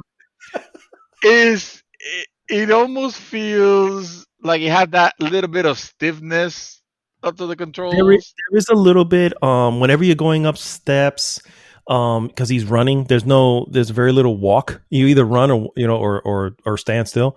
And so when he goes to run, he's running, and the camera angles can get a little bit weird. It's a Wii game. I mean, think when the Wii Yeah, came out, they were talking, yeah, over 10 seven. years ago at this point. Yeah. Yeah, So, has it been improved? Yes, it has been improved. On the visuals and everything have gotten a boost. Remember, the Wii was standard, was 480. It wasn't even high def. yeah. So a lot of the improvements have obviously came through. So it's going to feel like an older game, but the material, I mean, if you like, first off, it's so much a commentary, so many things. There's a character in the trailer that was meant to look like the hero, and the hero looked like Dante from Devil's May Cry. And Hmm. then that hero ends up getting like decapitated by who ends up being the real hero, and that's Travis Touchdown. So that's Suda51 going, yeah, this ain't your this ain't Yeah, your no, Dante. You know what I mean? yeah. This is somebody else. So many of those little things can be seen in there. There's a character who realistically, this obviously this game came out way before, but has a little bit of a quiet look to her. You know what I mean? So it's like, Oh god. how in the Quiet hell as in the character from Metal Gear Metal Gear Solid? Solid 5. Yeah. But obviously this came out way beforehand, so I don't think there's nothing there. But there is a character. She has a gun leg, which if Okay. anybody's seen Planet Terror, which is a movie from Robert Rodriguez that came out as a Grindhouse film, actually came out before this, so I have a feeling that kind of inspired That, this. yeah, You know what yeah, I mean? So, absolutely. No um, doubt in my mind. yeah, Suda 51 is a huge Takashi Miike fan, which is a Japanese horror director mostly, but he does direct a lot of other crazy stuff. So he has all these just ideas. By the way, he also made Killer 7, which if anybody remembers from the GameCube, was that crazy game that no one know what to think of, but they loved anyway for some reason. so anyway, moving on. That's what I've been playing, what I've been watching. I have to get this out of the way because I'm on this road and I have no choice but to make this stop because it's part of the route. And that is, I watched Batman and Robin, the 1997 debacle. That it's just the I feel like you talked about this last podcast. No, last week was Batman and Robin. I've been watching one a week. So last week was Batman Forever. Excuse me, Forever, which I thought was really bad, and yet this one comes on.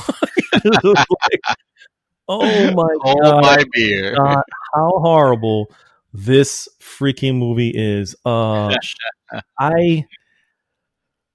have nothing to say other than no one cared. No one cared. George Clooney wasn't even trying to hide his voice as Batman. He was just speaking like George Clooney. I'm like, he's not even trying. What the hell's going on here? Schwarzenegger was like dropping puns. This is like Bad Pun the movie is what this was really, because it was nothing but puns. What's the name who played Poison Ivy was horrible. Everything about this movie was horrible. This is a 1.0 as 1.0 gets. This is just a horrible movie. I had to do it. Everybody kept asking me, why are you watching this movie? I'm like, well, I'm revisiting all the Batmans, and this is the next one, so I have to kind of watch it. And everybody's like, even my wife would go, why are you watching this? I have to explain her the same thing. I was like, my son is like, you could have skipped it. I don't think anybody would have minded. I was like, you're probably right, but still, I would have known. I didn't want to do that. So, anyway, horrible movie. Moving on. I did watch Contagion because we were talking about it last week, and it was like, Contagion. Jesus. I haven't seen that movie, and I didn't watch it when the pandemic began, like everybody else apparently did. I did. I did not. And it's on HBO, and I was like, let me check it now. It's freaky. It's just freaky, that movie. How unbelievably close to, I mean, the difference, obviously, COVID is not as fatal as that particular thing is that moved very fast and killed, close to 100% of the time. So anyway, if you haven't seen it, it's Contagion. I'm not going to talk about it. It's an older film. But I do want to talk about this last film, which is what I've been waiting for. And that is Enola Holmes, which is a new film. Oh, wait, it's a film? It's a movie. Yes, it's a movie on Netflix. It's a Netflix film starring Millie Bobby Brown. Also Henry Cavill. Henry Cavill actually plays Sherlock Holmes, a young Sherlock Holmes, or younger Sherlock Holmes. And Enola Holmes is his little sister, played by Millie Bobby Brown. Everybody knows who that is. She plays 11 in Stranger Things. And this movie is okay. I don't know what okay is. Can you put it in a score? Okay. So I can't say it's mediocre. When I look at it, I can't say it's a mediocre film because it's not.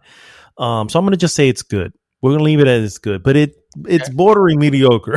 So, not the other way.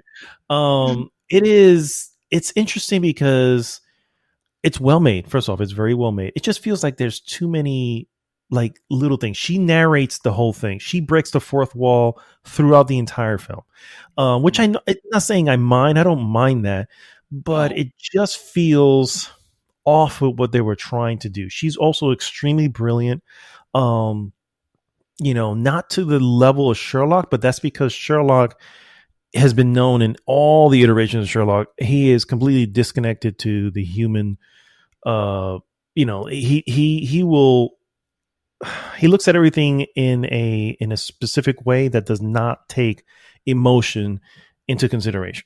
Enola Holmes, on the other hand, does because she just does. She's just been raised a certain way to do so. And so because of that, she's not the, I don't think she's considered she's also young, but she's not the best detective.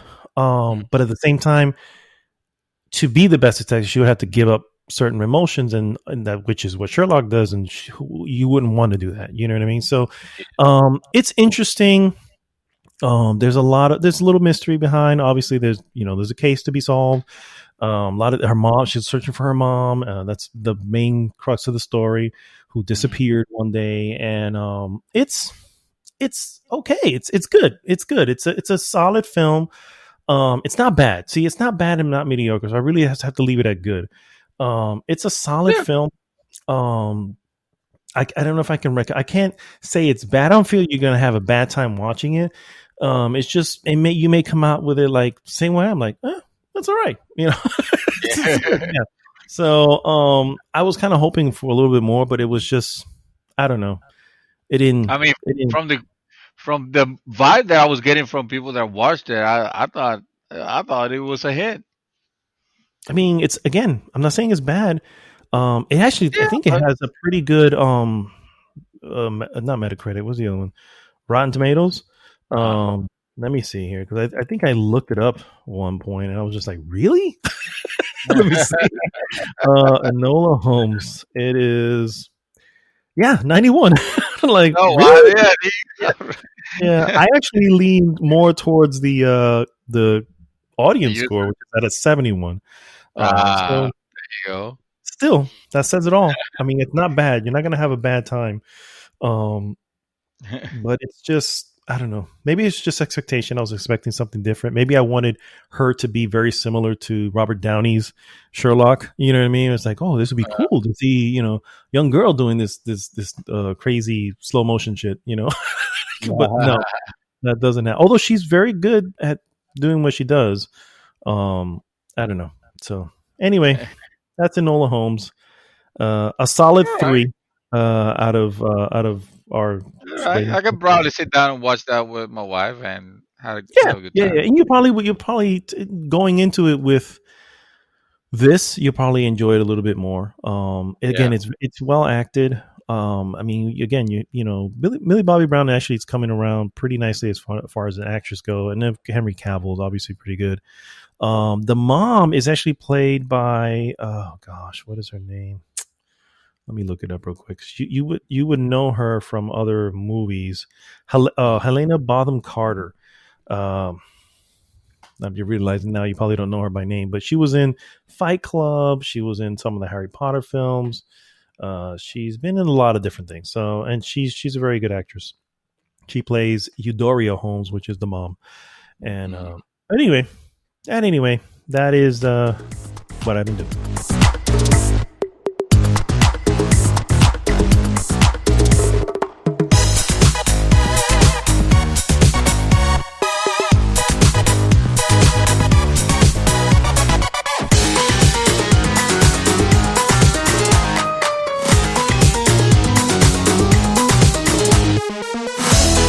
All right, guys, we are back, and it is time for our trailer of the week. Okay, fine. If we must, we'll do this. Theaters are closed, so who cares anymore, right? I know. This is really more of a, hey, the movie that will eventually come to video on demand, regardless of what the movie company wants. Yes. Of the week. So real, yo. Yeah. So the trailer, guys, is a little title called Vanguard. It is the latest in the Jackie Chan filmology. Obviously starring Jackie Chan. Not many other names that I recognize. There's some faces that I do recognize, but not names in general. But from what we saw, the little that we know, covert security company Vanguard is the last hope of survival for an accountant after he is targeted by the world's deadliest mercenary organization. Because Lord knows, mercenary organizations are always gunning for the accountant. I mean, Well, I mean, if they did them wrong on the last year's taxes, for real, they're for real. gonna. Yeah, I agree. I agree. What you think, sir? It's not a very long trailer; it's only a minute and a half, which is fine. I mean, Yeah, I feel like I some like trailers trailers go a too. little too freaking long. Hmm. But yeah, minute and a half. Looks like your standard Jackie Chan crazy action fare. It looks like yeah, that part for sure. When he'll do something, some actions, something crazy, and then he'll throw the funny line here or there, which I'm fine with. I like the obviously the Jackie Chan humor.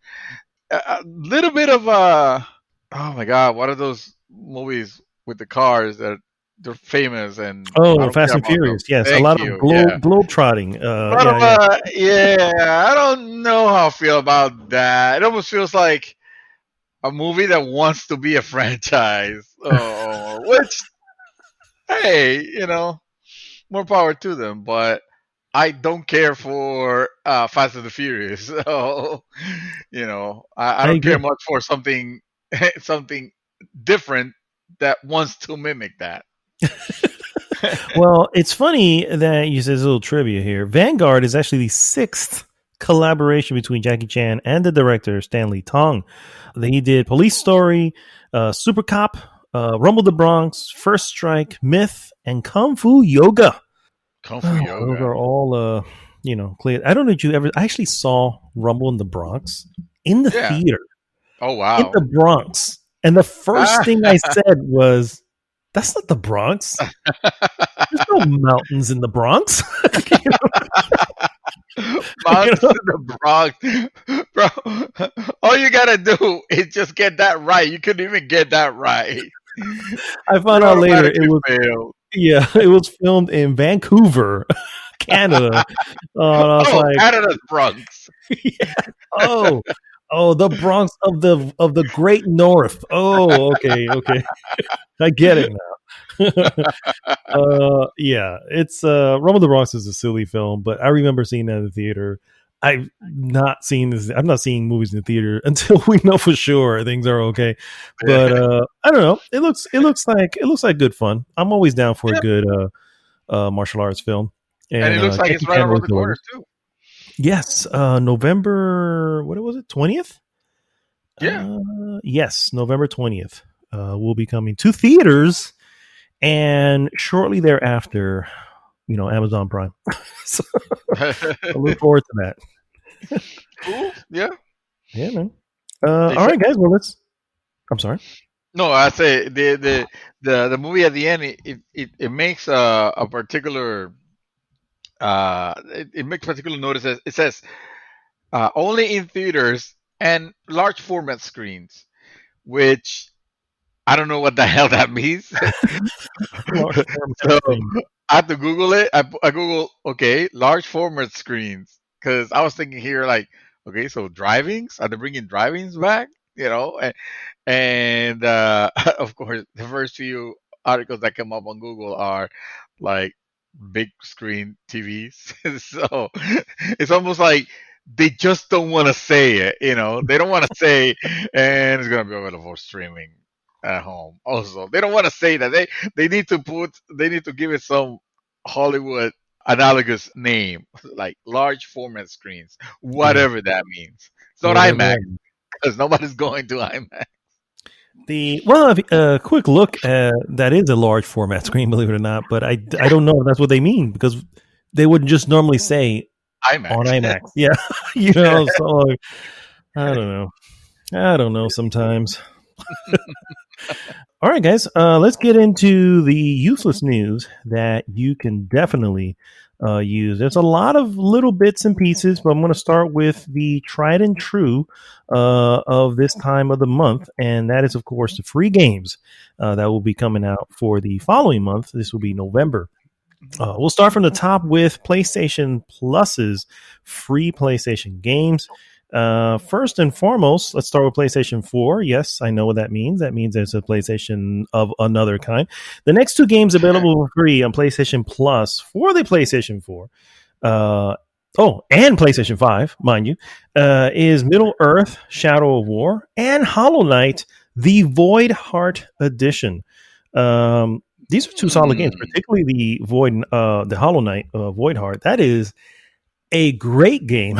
So that is a solid get. I never played Shadow of War. I played the first one, Middle Earth Shadow of Mordor, yeah. I played that one to completion. Yeah. No. Never played Shadow of War. I know you streamed it for Extra Life a couple years back. Yeah. And I remember you telling me that it felt a little insurmountable, and I don't think you ever finished it. Well, I was having a good time with it, believe it or not. But the problem is that it was a game that they kind of lean heavily on the microtransaction crap of it, so they messed up a little bit the progression to the point where liberating camps at the later levels will be very difficult unless you have like specific type of orcs, because you could recruit them, specific type of orcs, or you can buy them. And that's the part where it was just a total turn off, because I really like the Shadow of Mordor.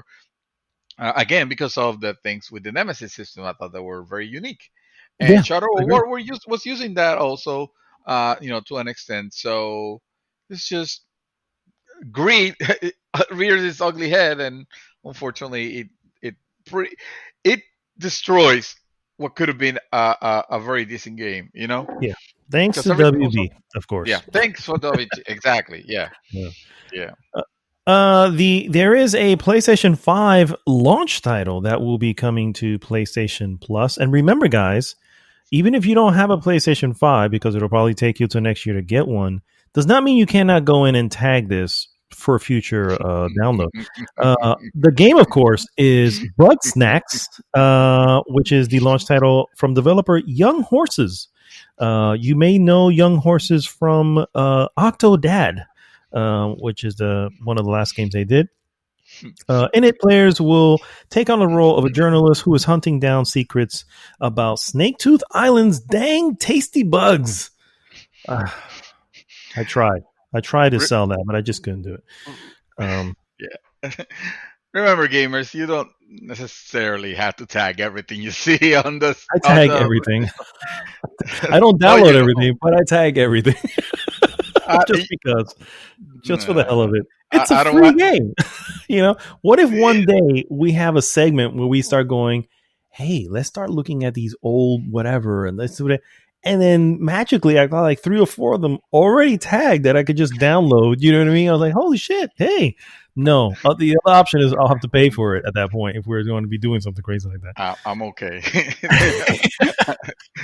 It's Bug Snacks, bro. Yeah. I'm okay. Fair enough.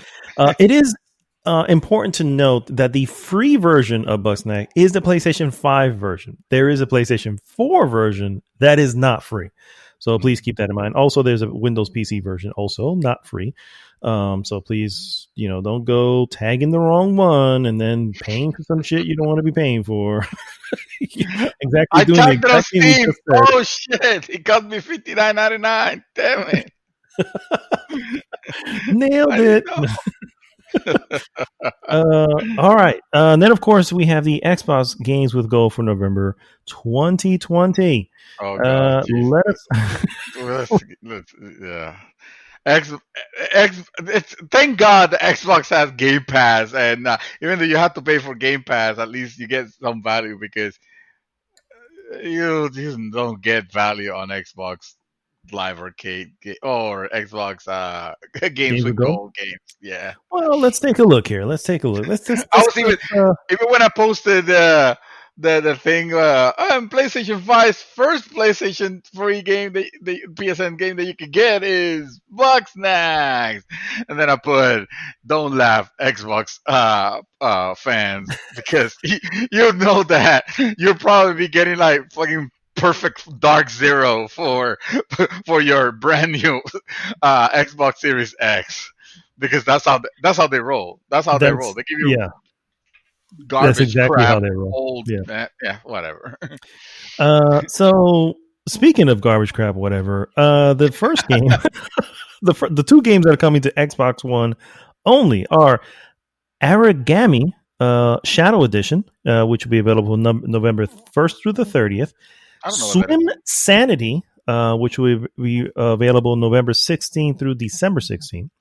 Then, of course, we have the older titles, and that is the first one, Full Spectrum Warrior, which is, one has to note, is actually an Xbox title, not an Xbox 360 title. Available November 1st through the 15th, and then Lego Indiana Jones from the 16th through the 30th. But that is a 360 title. So Wow. I don't know about you guys, but Bugsnax is starting to look better, isn't it? If only, but yeah. Yeah. I'm sorry. I don't mean to. I don't mean to laugh or beat a dead horse, but it's just it's very rare to see that you get a gem. Like you just mentioned two titles on the PlayStation side, on PSN, that were like, yeah, I would. I mean, if I don't own them already, I would, I'd definitely like to tag them. You know, maybe not Bugsnax because that game looks like ridiculous, but the ones for the PlayStation 4, hell yeah, and on Xbox Cam, it just seems like you're just getting old Random titles, crap of garbage, like random crap, you know. So Like they're not even trying. I'm not in any way trying to, fan any flames here like that. But guys, you gotta admit this is some bargain bin stuff here. You know what I mean? Yeah. Swim Sanity. I've never even heard of that, and that's the Xbox One title that they're offering. You know what I mean? Yeah. So Yeah. I hear you, sir. I hear you. Full Real quick. Spectrum Warrior, like for real. Yeah. From Xbox, from the OG Xbox. Okay. Real quick. Since I'm on this, I kind of just want to drop this one here real quick. Sony did detail how the PlayStation Plus collection for PlayStation 5 would work. So before we move on to whatever the next thing, I just kind of want to throw this here. Sony announced more details on the PlayStation Plus collection on their most recent blog post. The service will launch alongside the console in the US November 12th, and will offer PlayStation 5's over a dozen classic PlayStation 4 titles. Titles will be available for PlayStation Plus subscribers at no additional cost, and will remain accessible as long as the service is active. Sony has published the updated list, and here they are. It's something of note that there's some additional games here that were not on the original list. But you will. Well, here you go. Anyway, here's the list real quick: Bloodborne, Days Gone, Detroit Become Human, God of War 2018. I'm saying that just so you know, it's the 2018 version. Infamous Second Son, Ratchet and Clank, Last Guardian, The Last of Us Remastered, Until Dawn, Uncharted 4, Thief's End, Batman Arkham Knight, Battlefield 1, Call of Duty Black Ops 3, Crash Bandicoot Insane Trilogy, Fallout 4, Final Fantasy 15, the Royal Edition, Monster Hunter World, Mortal Kombat X, Persona 5, Resident Evil 7. So that is the full list, and it'll be available on day one for PlayStation 5 owners who are also PlayStation Plus subscribers. Do we know if there's any oh yeah, that's cool. That's cool. I was gonna ask, do we know if there's any enhancement to PlayStation 4 titles? All they've said so far, Sony says the PlayStation 4 should benefit from being run on PlayStation 5 more powerful hardware, and also benefit from faster loading times and more consistent frame rates in some cases. So I'm guessing since it's a free thing, it is basically the game the way it is, but running on a better thing. So obviously it would run better. So I mean, considering, and that's a nice heavy list to go in and to go and play, and considering also you also bring in your entire digital collection, that you currently have, the games that you currently own. Yeah, it sounds like you owning a PlayStation 5 will not feel dry at the beginning. You definitely have some titles between the new ones and the ones that you might want to go back to. Hmm. So that's really good to hear. There's a few there where I'm looking at it, like Crash Bandicoot Insane Trilogy. I actually have that on the list to purchase. No, I don't Hmm. have to. Yeah. The Final Fantasy 15, I wanted like a deep, random $5 sale so I can say, okay, I have it now. Let me go Hmm. try this out. No, I don't have to. You know what I mean? Hmm. Yeah. Infamous Second Son, never had it, never played it. Was never a big Infamous fan, but again, now it comes with it. Days Gone is another one where I'm like, I really don't want to pay that much for that. No, I don't have to. It already comes with it. I'm like, okay, well, I Yeah. can give them a shot. So there's something for everyone because most of the other games I already own Yeah. because I got them early on. But I think there is something for everyone for sure. Yeah. I heard you mention Persona. Is that the Just Persona Royal Edition? regular. Nope, regular Oh, the Persona 5. regular. Ah, Mm-hmm. gotcha. Okay. All right. Well, I'm gonna keep it in Sony's camp because this week, important news. Sony is set to buy Crunchyroll for nearly $1 billion. Son, I don't know. Yeah, I don't know why I said it weird like that. Sony will pay almost $1 billion to acquire Crunchyroll, the hugely popular anime streaming service available through both Xbox and PlayStation consoles.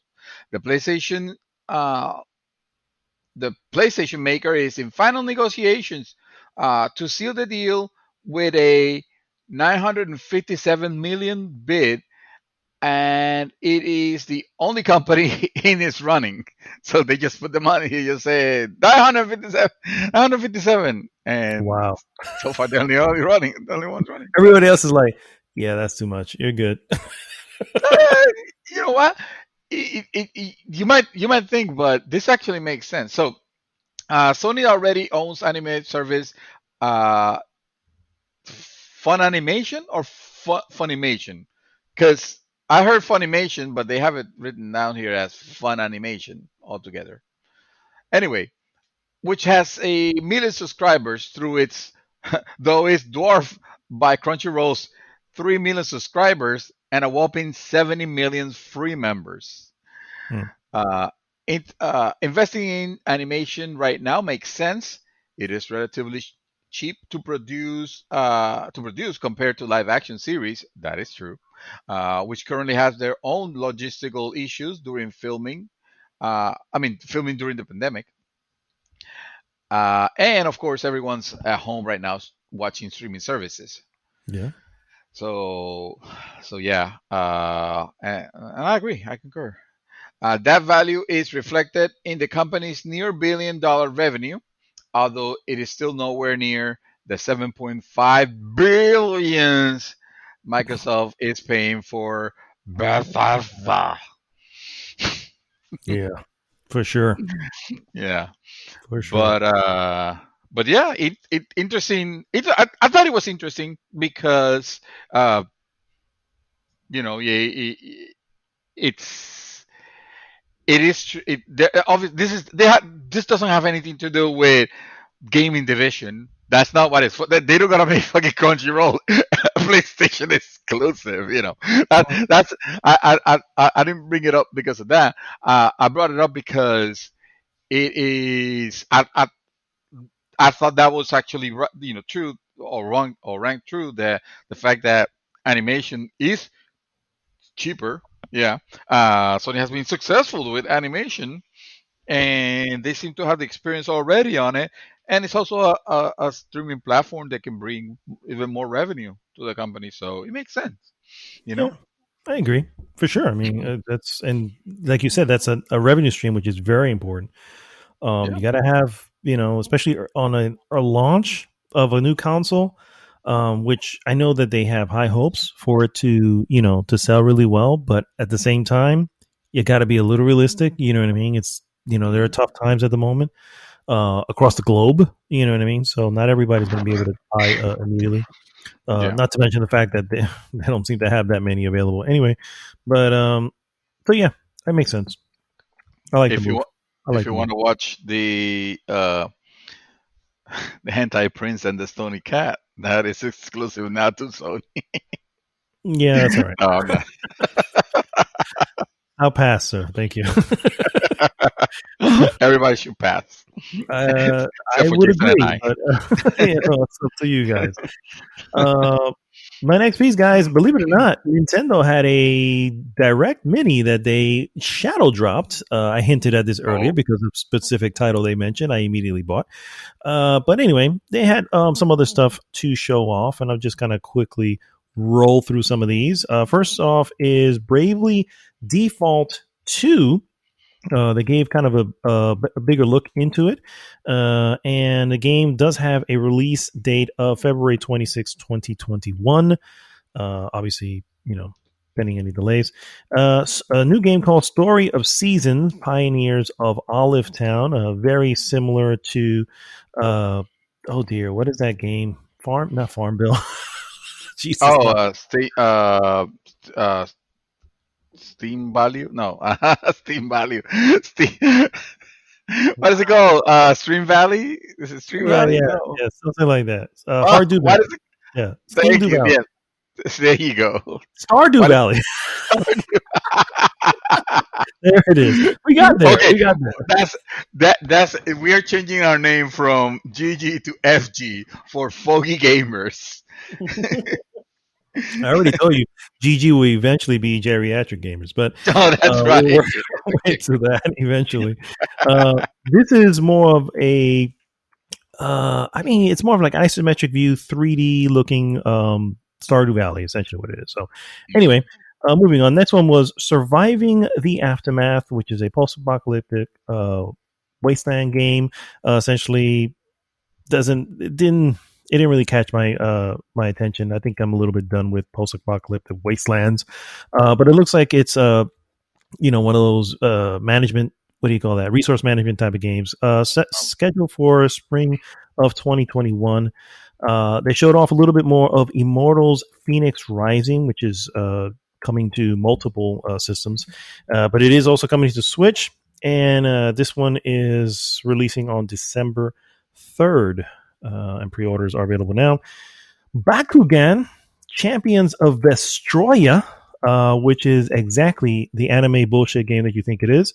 Just by the name of Griffland, it. just by the name of it, yeah. Grifflands, the Nintendo Switch edition, which is a deck-building roguelike game. Interesting one because this is done by Clay Entertainment, which is we've seen them do a couple of games which are actually pretty cool. This is set to come out on summer of 2021. Tropico 6 coming out November 6th. How convenient. Then they have some games where the first thing I asked was, whoa, how are they running this shit on on this console? Hitman 3 Cloud Edition. Yes, Cloud Edition. Okay. That's how they're doing it. That is From how they're PC doing somewhere. it. Yeah, exactly. Players with Nintendo Switch online subscription will be able to access this game via the cloud. They don't know when the game will come out to the Switch, but it's likely sometime in 2021. It's probably a hidden Stadia somewhere. Pretty much, yeah. The moment you order the game, some guy comes by and installs something to your house. Stadia.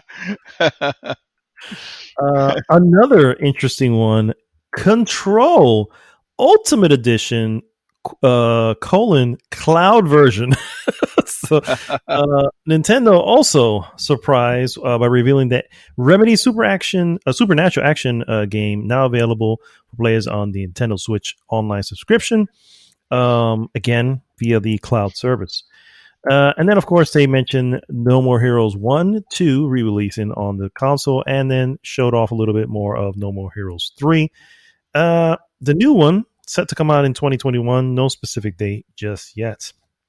Part-Time UFO, which is basically a mobile game that actually received high praise, also coming to the Switch. And then finally, they showed off a little bit of Hyrule Warriors Age of Calamity, which is the highly anticipated Breath of the Wild prequel.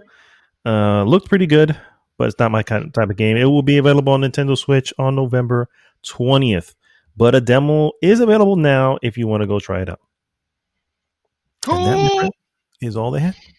All right. Well, I'm gonna sprinkle it with some Microsoft news here on the ladder. Halo Infinite. Oh wait, this is not gonna be good news, is it? Halo Infinite's director has departed the project, but currently remains a Microsoft employee. Halo Infinite's director and longtime 343 Industries executive Chris Lee has left the troubled company, not troubled project. Sorry, not company. Slip on the. Yeah. According to Bloomberg, a Bloomberg report, in August, Microsoft was forced to delay Halo Infinite from its planned launch alongside the upcoming Xbox Series S and X consoles, where it would have served as their flagship title. The delay came just weeks after the negative fan reaction to Infinite's gameplay reveal and speculation that the game might wind up launching its single player and multiplayer modes separately. Following the delayed announcement, Microsoft parachuted in Halo and former Bungie Joe Staten. So they Halo dropped Bungie's Joe Staten to help with the game's campaign, while veteran Pierre Hintze, I want to say it's pronounced. Apologies if it's not. Was brought in to improve the game's multiplayer. Lee, who joined 343 Industries in 2008, now found himself sidelined. Today's report stated, or sorry, when this came out, this was actually this broke out on Wednesday, I want to say. There's a quote from him. It says, "I have stepped back from Infinite, and I am looking at future opportunities." Lee told Bloomberg, "I believe in the team, and I'm confident they will deliver a great game. And now it's a good time for me to step away." In response, Microsoft said Lee remained an employee within the wider company, even though he has stepped back from Halo Infinite right now. Halo Infinite will launch at some point in 2021, though Microsoft is yet to reveal a news release date. The troubled company that is. Yeah, I think you nailed it right there with that statement, my friend. I don't know about you, but this is, if I'm not mistaken, this is not the first person to leave the either the project or the company. One of the two. Different people have been stepping away from Halo Infinite for some time. So yeah, Halo Infinite it's like it did not look like it was coming out very well, as expected. I don't know, like ever since Bungie left, it's been they developed this studio, this 343 Industries, to carry that torch forward with the Halo franchise, exclusively with the Halo franchise, and they have just botched it. Like they don't know, they have released games that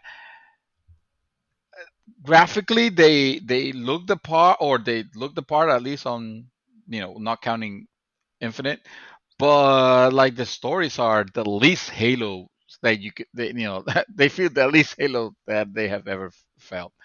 And now they did this Infinite thing where it looks like it was just going back like a reboot, or who the hell knows, because I don't think they even know what the hell Infinite is about.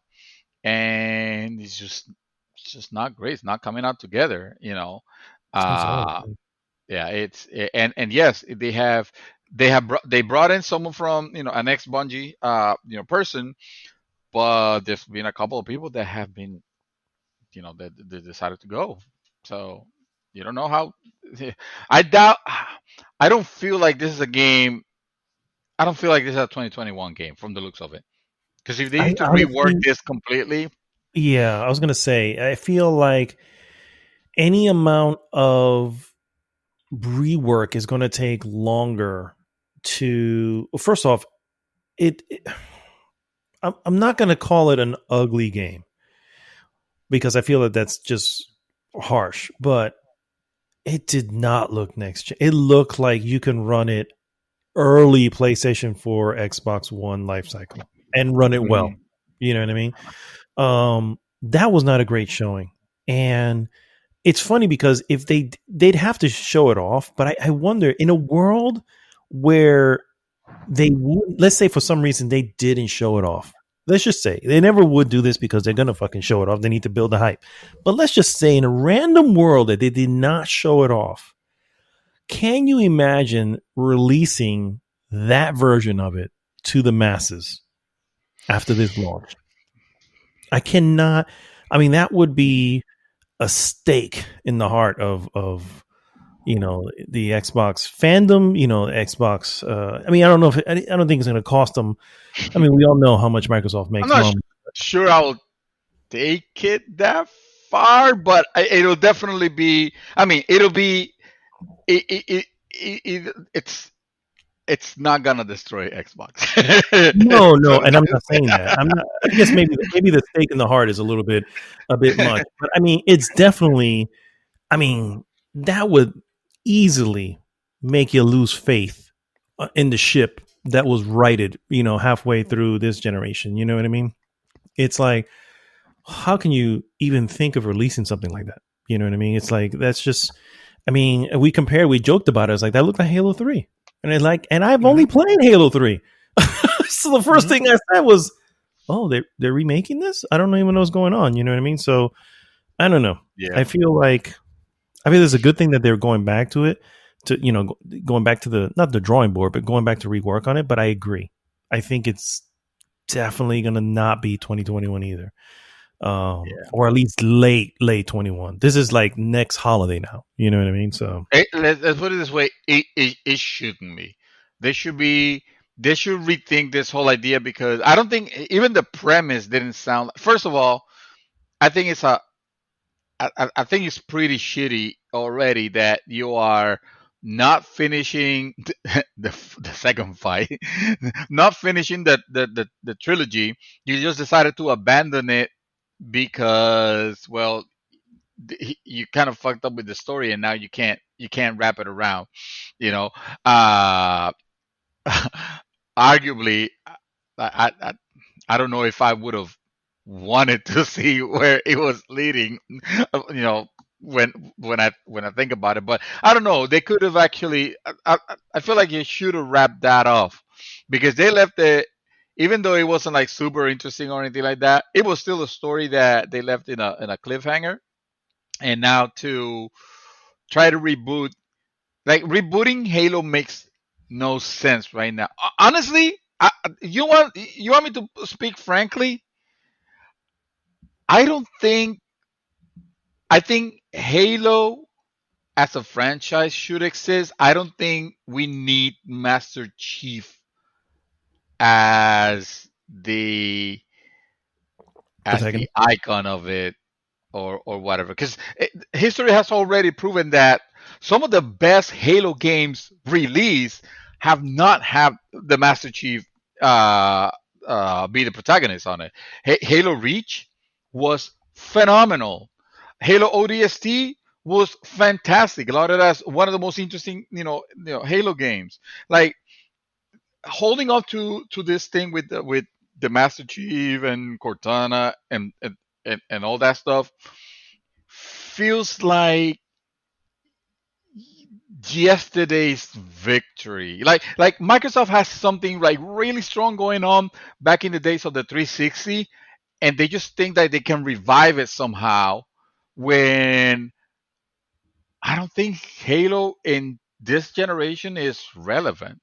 I That's don't think why so either. when you say oh, or I know you didn't mean it as strongly, but I don't think they even need to release. Honestly, they should just drop this and start working on something different, more exciting. Because like I don't think they're. And I'm a Halo fan, and I I'm saying agree with like you. I'm not even. I don't even care about where Halo goes anymore. I agree with you that it's not as important as it was before. Mhm. But I can say that as someone who's not in their camp, and you can say that as someone who's agnostic to all camps. But to an Xbox, I don't want to say fanboy, but to Xbox, someone who is all about that ecosystem, I think there are a lot of them who are like, no, we need that Halo. Halo is it's an important thing to that brand. You know what I mean? So I think you and I can say that as me personally standing outside the fence, you as a visitor, maybe not a visitor, but you share. I'm a dual citizen, sir. Citizen, yeah. I'm a dual citizen. Yeah. So because of that, I feel like we're looking at it from the outside. And I'm saying this is a huge thing, but I'm pretty sure it's a big thing for a lot of Xbox fans, and that's why there was this outcry when they first saw the game, and that's why Xbox said, all right, we're gonna have to delay it, because if it wasn't that big of a deal, then it wouldn't be that big a deal. You know what I mean? So I think, I think there was, I think there's the fandom is there. Don't get me wrong. I'm not trying to take away from that, but I don't know. Does Sony needs another God of War? Yeah, probably it'll be good. It'll be good, but like I would say that it's a little bit different because that's a promise that's already been made. We can say, did Sony need God of War before God of War? Oh, Sony needs another Nathan Drake game. No, and they have 4, and they were. Yes. Oh, you think they're gonna really? Yeah. I don't think it's gonna be. I don't think it's gonna be Naughty Dog, but I mean, if it's Naughty Dog, they're not gonna make it. Period. They're not gonna make It's Naughty Dog, or they're not gonna make another Nathan Drake without Naughty Dog. Come on. Okay, so when you say Nathan Drake, you mean Nathan Drake the character? I'm saying Uncharted, and Uncharted. I don't want to. Right. I'm talking about. I'm talking about on Uncharted. Uncharted. Well, that's what I'm saying. I think that Uncharted may continue with one of their other first parties, because I don't think that they're going to let go of Uncharted, and I don't think that Naughty Dog wants to work on Uncharted anymore. I feel like they've moved on because they've done so many. It probably won't be Nathan Drake. Correct. That's what I'm saying. Like it will not be Nathan Drake. Yes, okay, exactly. Then that's what I want. How about scrap that Master Chief stuff? Give us something in the Halo universe, but tell us a different story. I mean, how difficult could it be? It's a war. There's so many heroes on the war. It doesn't have to be just the one guy, And I want to apologize for the people that completely jump over their chairs when I said the Sony needs another God of War.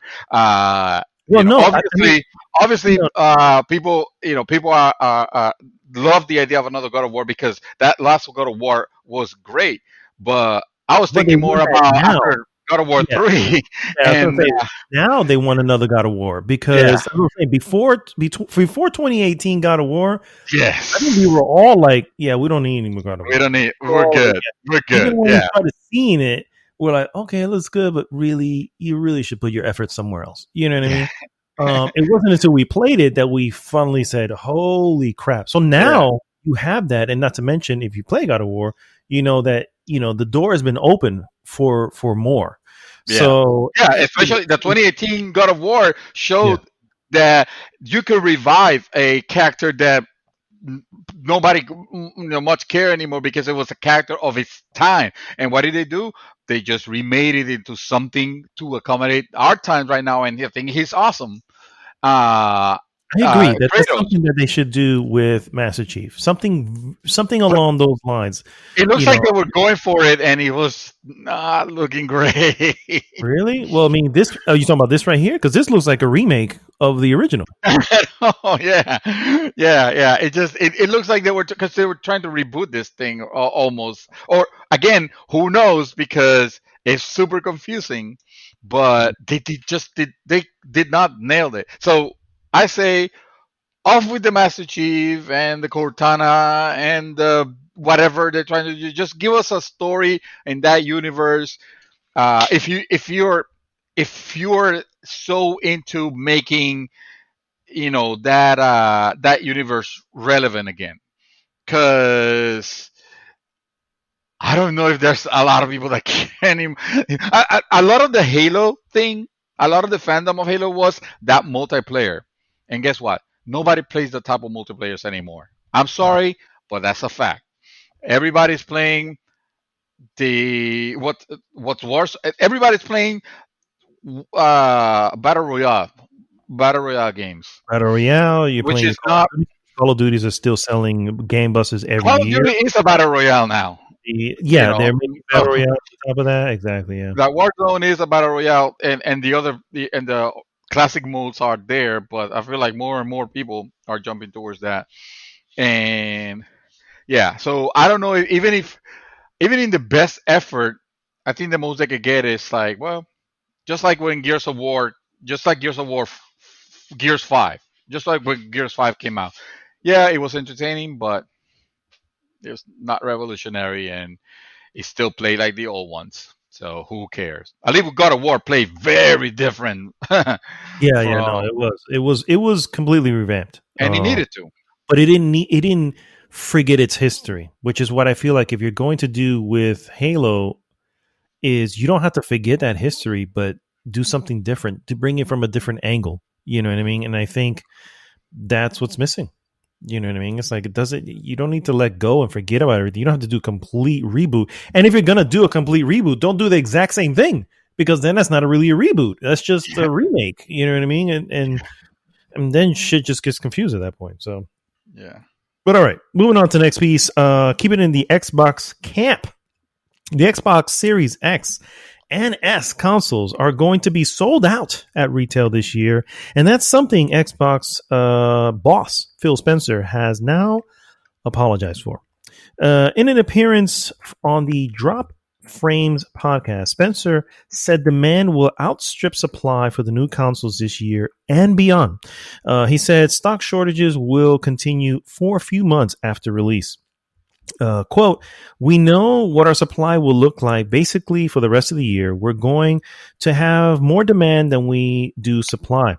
And I do apologize in advance to people for that. We saw it with pre-orders, how much energy there was, and we basically sold out of stock in a couple of hours, which is unfortunate. I think we're going to live in that world for a few months. We're going to have a lot more demand than we do supply. This is a comment that Spencer has repeated in interviews recently. Before this, he told Game Reactor that both Microsoft and Sony will sell every new console they make this year. Quote, I am going to predict that we are both going to sell every console we build in 2020. That's a good prediction. Before this, MPD analyst Matt Piscatella actually predicted that the Nintendo Switch will be the best-selling console of the holiday 2020, and he may be right, considering the stock. It won't be there for the PlayStation 5 or the Series X and or S. So something interesting to take away. Next gen comes out next week, but it may not be available for a lot of people this year. So Yeah, sounds like a paper launch. Whatever. That's what they were calling the Nvidia video card releases. It's like, this is a launch. This is a paper launch because it really nobody could get a hold of these cards. So how I ended up with two. Speaking of video cards, yeah, I'm gonna talk about PC. So you can go ahead and take your pee break if you need to. Doing it now. All right. AMD unveils three 6000 Radeon 6000 graphics card with ray tracing and RTX beating performance. Yes, guys, you heard that right. It's time for Big Navi, and AMD has unveiled their Radeon graphics cards. A $579 RX 6800, a $649 RX 6800 XT, and a $999 RX 6900 XT. NVIDIA claims that this card should meet or beat NVIDIA's. Sorry, AMD claims that this card should meet or beat NVIDIA's flagship, the RTX 30 series graphics card, all the way up to the 14, the $1,500 RTX 3090. Mm. Uh, the 6000 series card are also the first desktop AMD GPUs to support real-time ray tracing. It is important to, and this is just a comment that I'm making. It's important to know RTX. NVIDIA did not invented RTX. All right, ray tracing, I should say. NVIDIA did not invent ray tracing. Let that be clear. Ray tracing has been a method of of having light bounce through objects in graphics that have been used for many years now on those Pixar movies that they used to love, and animation and all that. Uh, and they used to take forever to render, a single frame of it, because to reproduce that, it was like intensively. It's intensive work that a graphics chip will have to do. So the interesting thing with ray tracing, with real time ray tracing, is having that again being rendered in real time, which up to kind of recently was unheard of, of it being possible. And now we're seeing this cards that have the power, and now even the consoles have the powers. By the way, I should point out that the chips powering this console generation, the Xbox Series X and the PlayStation 5, they're based on this architecture, on the AMD's uh six what they call 6000 series. Mhm. Yeah. uh so And I'm gonna cut this short because otherwise I'm just gonna bore you to death. And there's a lot here because he's Eurogamer and they love to talk about. I mean, Digital Foundry. So, but I'm gonna say this are this cards from AMD. I'm kind of impressed actually. They are not so much the performance. The performance I'm actually impressed as well, because until last week I was thinking, man, this Nvidia cards that came out are like super powerful, and there were three models. One came out this week, by the way, which is a 3070 at 499 $500. So they have 3070 at $500. They have the 3080 at $700, which is the one I went for, and they have the 3090 for $1,500, which is ridiculous because the performance increase from 3080 to 3090 did not warrant that jump in price, Mm. but whatever. It's Nvidia. They did it. They marketed it as a gaming card, so we're going to treat it as a gaming card. Now AMD comes out and they release these cards. They shortchange the first two SKUs. They shortchange the MSRP by $50, so it's $50 less than the Nvidia equivalent, while giving near similar performance, and in some instances even beating the Nvidia cards. And then the most expensive model, the $1,000 one, it is close in performance to Nvidia's uh, $1,500 card, which is kind of insane when you think about it. You're saving $500, you're getting that level of performance. And although the ray tracing performance is it's not up to par, but it is very close. It's close enough where it shouldn't matter. Where you can make the argument of, well, I couldn't get an Nvidia card. I'm going to try to see if I can score an AMD card. And because, like I mentioned, this is the same architecture that is powering the consoles. Well, that means that the work for porting, for example, of games and bringing games to the consoles and vice versa should be more manageable for developers. Should make it their jobs easiest. And take a look at the consoles themselves and tell me they're not just glorified standard PCs. Basically, they're just a standardized PC, one bigger than the other, but still they're just a model. They're definitely different shape, that's for sure. I agree, but I will always stand on the fact that the game is already optimized and ready to go and play on the console, where on PC it is you do the you do the optimization, you figure all that shit out, and you can spend anywhere between 20 minutes to an hour, maybe more, I guess, depending on the game, figuring out exactly where you need things to be, and then you play the game. And it's like, for me personally, and I get that people like that, and I get that there's a certain enjoyment of figuring out that perfect optimal. The only reason people like that is because of the performance gain. I don't think anybody's going on it just to figure it out. It's if both games were, let's say, locked at 60 frames per second, you can bet your ass I will buy the console version, because what will be the point? I will not take advantage of any of the features of a PC. I guess. I mean, I don't know, because you can go higher on PC.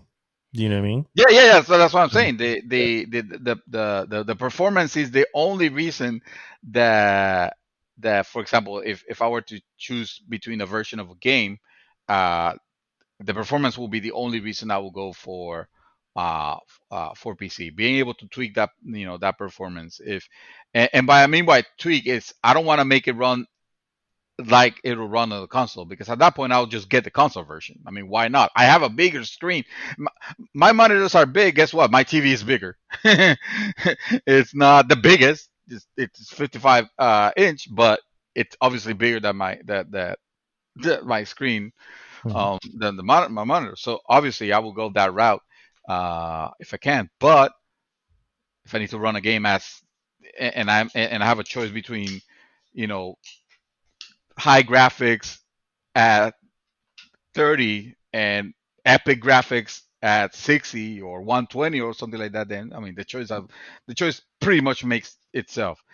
I just have to be okay with, well, now set it up yourself and make sure that not a lot of people are with that.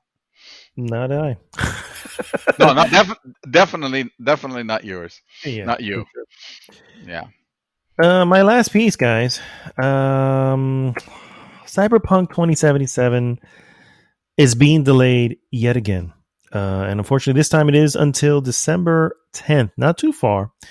Developer CD Projekt Red says it's still working on a launch day patch for the game, which was previously slated for November 19th.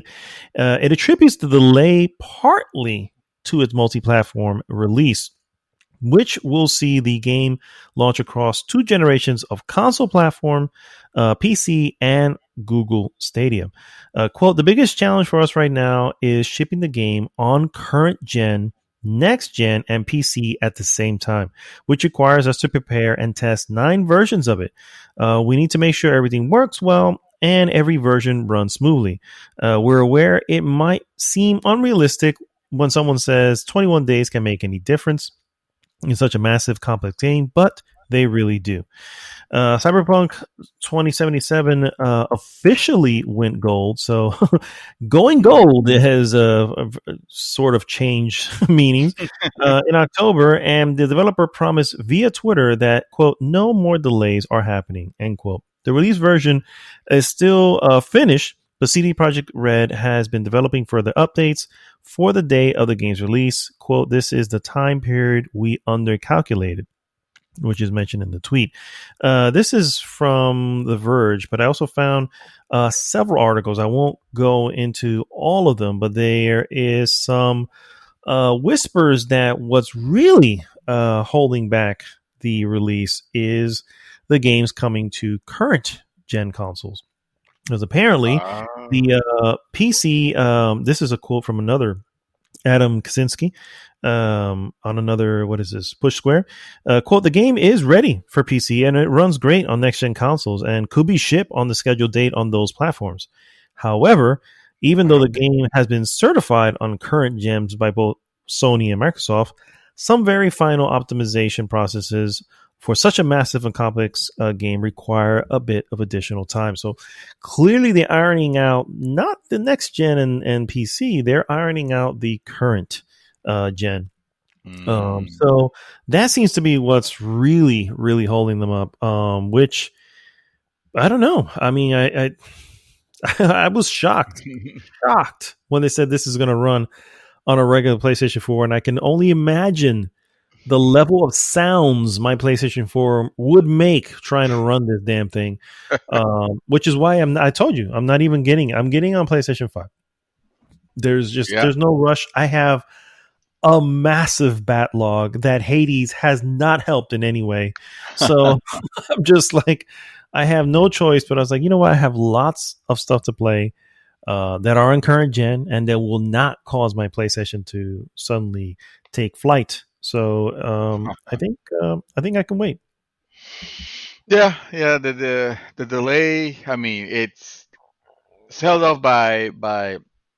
I also read that what you mentioned, that it was held up because of the current gen versions, and they promised it for the current gen versions. And guess what? That's probably where the bulk of the sales on Yeah, consoles will come from. So exactly. So it obviously, has to be it running. makes sense. They Yeah. have to. Yeah. People suck because, as you can imagine, people immediately. I mean, it's one thing to get upset about a delayed game, Hmm. which is kind of pointless. Nowadays, uh, all games get delayed nowadays, and usually for good reasons. But the thing that should never fucking do is start sending death threats to developers and members of the Of anyone. of the company, Yeah, you should send it to anyone. because I mean, first of all, that shit's illegal, Hmm. and I hope you get caught, if you're the one doing pulling shit like that. Also, they're working on making the game that you want to play so badly better. They're not just withholding it from you just fucking because. So cut that shit out. That shit is not funny. That shit has never been cool. Uh, Sending death threats to anyone, and Hmm. much less for super shit like that. Like, grow the fuck up. All right, as gamers, we should actually be holding ourselves accountable for for things like that, and that is completely unnecessary. And again, I mean, it's I hope that shit's traceable. I really hope it is. I agree. I hope so Um, too. So let me find out that somebody mentions it because I will shout you out quick. yeah. So here you go. That's his name. Go take him out. Ban them. PS5 custom plate maker apologizes after confusion.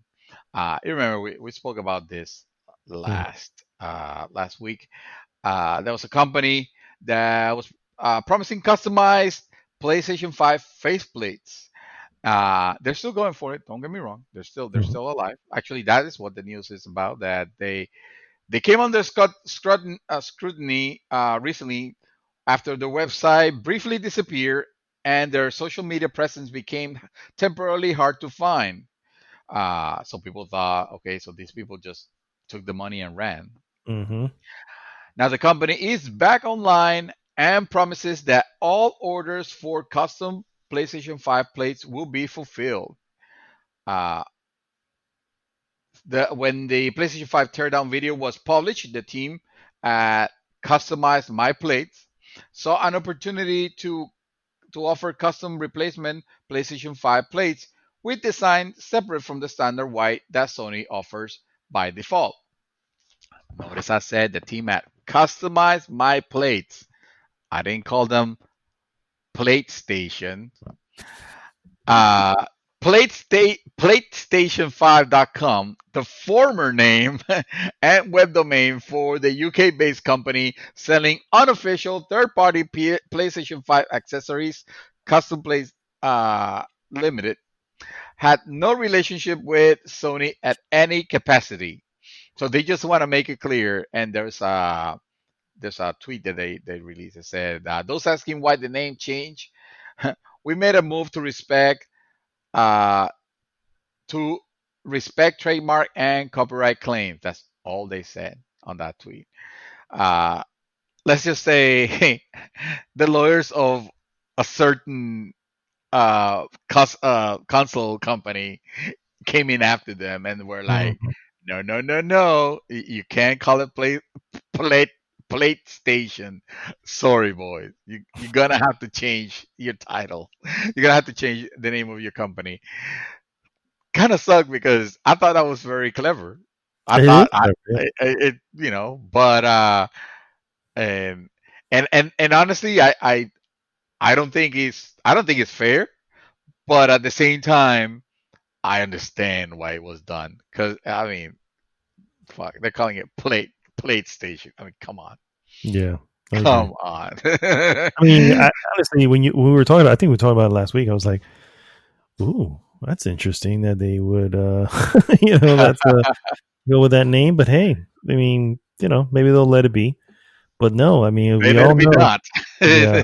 They definitely let it be not. And if you go, and the sad thing is, if you go to the website right now, well, it's a happy ending at the end because they still they're still there. Mhm. But when you go to the website, they kind of make it extra sure that you know that this is unofficial, that this is the unofficial, have no relationship whatsoever with Sony, and I don't know, that's fair, I guess. Yeah, I agree. Yeah. Yeah. Little tidbits of news real quick. Far Cry 6 and Rainbow Six quarantine got delayed until sometime after April 1st of 2021. So hold your death threats, motherfuckers. Um, Anthem release this like a design vignette of what they were doing, and you look at the menus and my God, those looks like Destiny menus if I've ever seen some. Like, talk about trademark infringement. My God, that looks like ooh. But yeah, Anthem. So who cares? Tiny Toons is getting a reboot at HBO Max. Um, and there was one more thing that I just want to mention real quick. Oh, no. And No Man's Sky is getting an impactful visual upgrade on PS5, Xbox Series X, S, and PC. Hmm. Uh, they're never they're never tired of No, updating the game. they're clearly not. Yeah, this they is the story is all about update. That's all it is. We got to update it. We got it to update it. pretty much, pretty much. Yeah. I have a question that is out of script here. Did you watch? Did you have the opportunity to watch the Digital Foundry's unboxing of the Xbox Series X and the PlayStation 5? Like No, I both of them the avoided same them both. video? I mean, avoided all the unboxings. I saw it's everywhere I was looking. I was another. I was like, I know. I want my own unboxing. I will look at it when I get it. So Oh, is that a spoiler for you? it's well, I mean, not a spoiler, but it's one of those things where like a I mean, part of the joy of opening the new box with the new console is seeing it for the first time and seeing, you know what I mean? It's a, I don't know about you, but man, I take my time opening these bad boys. You oh, know what I mean? for sure. And Yeah, to be yeah. fair, unbox for the most part, unboxing videos tend to be really dumb. The only reason I was paying attention for this one is because it's Digital Foundry, and obviously they don't make anything but technical analysis and I am interested on hearing their analysis of these consoles, and they were talking about the reason I found it interesting is because after they unboxed it, they're talking about the controllers, and they show the Xbox controller, and they talk about how it's a refinement of an already great gamepad, and then they show the PlayStation 5 gamepad, and they were talking about, okay, if the Xbox One is a refinement of an existing gamepad, the PlayStation gamepad is a revolutionary step. Uh, don't quote me on that. I'm not saying, I might be paraphrasing, but basically the idea is that it is more, you get more than just the typical, a typical comfortable PlayStation controller. You get a Mhm. lot of features that are that sound like amazing. And they were giving demonstrations of, oh, you go into a sandstorm, for example, and you can almost feel the sand, hitting, hitting you through the gamepad itself, like the rumble. It's like a next level of the high, what did Nintendo call it? High def rumble or something like that. Oh yeah, something like that. Yeah. It's like okay, this is actually like very very next level. You know how excited I was when on the original Xbox One controllers they had the feature of the rumble, the triggers themselves as you were playing racing games. They were kind of, you could feel the rumble of them, and it was kind of neat. Well, it's taking it to like a whole new level of tactile feedback on those PlayStation controllers, and I'm impressed. I think I started texting you something along the lines of, yeah, I think even though I'm not in love with this, with I've never been a fan of the symmetric thumbsticks. I've always liked the asymmetric thumbsticks because that's the normal position of my fingers. Well, whatever. If I'm right-handed, but the PlayStation 5 gamepad might end up being my favorite gamepad uh, of this next generation. Even though I already pre-ordered the Xbox One, but I did that one for the Xbox because I mostly play my games on PC, and obviously that's the gamepad that it leans more towards. But yeah. Okay.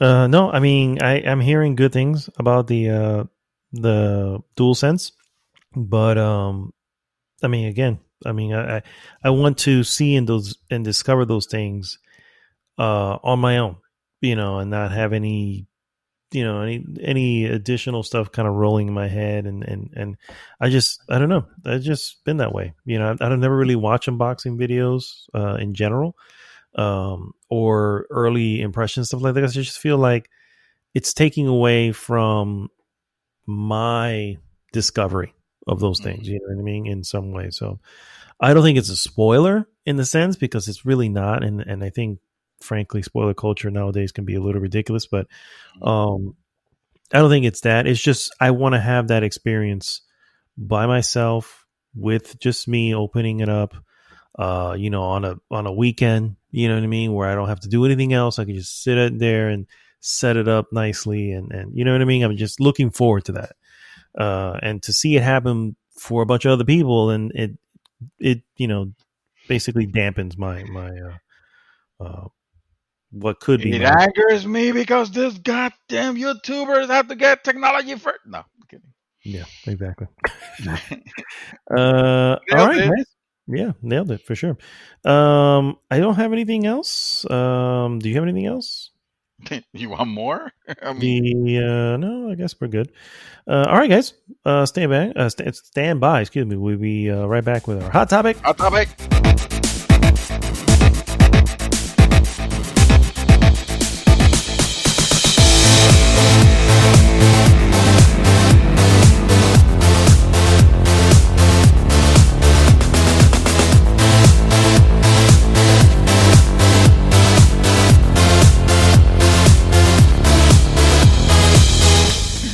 All right, guys. It is now time for us to go into the launch lineups of the consoles. I want to be specific and say we are sticking to the launch lineups of the three main consoles still in, or the three companies that are making consoles still to this day. Sorry, 2600. Stadia, we're not going to include. Come on, man. Don't be like that. No.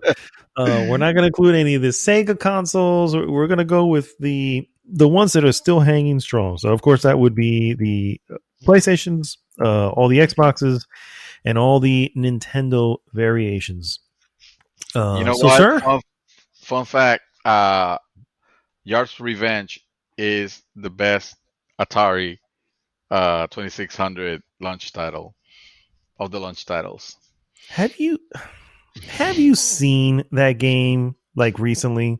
Yes, I have. And I used to own it, and Yard's Revenge was awesome. Did you play it back in the day? I was gonna say back in the day, yeah. Way back in the day. And way back in the day I said, the fuck is this shit? No, that game is revolutionary.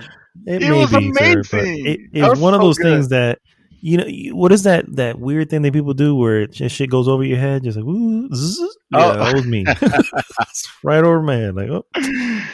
Yard's Revenge, man. I was excited when I heard that they were remaking a Yard's Revenge game for like the previous generation, and it ended up being like something entirely different. And like, yeah, you're not Yard's Revenge, not even in name.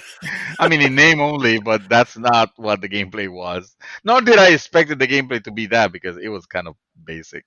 But I don't know. I guess I wanted something cool, and what we got was not cool. Anyway, that's not what the topic is about, because it's not including 2600. 2600. No, we're not. We're not going to be including the 2600. Thank God. All right. So here's what we're going to do. I'm going to start with Nintendo, because I feel like we need to.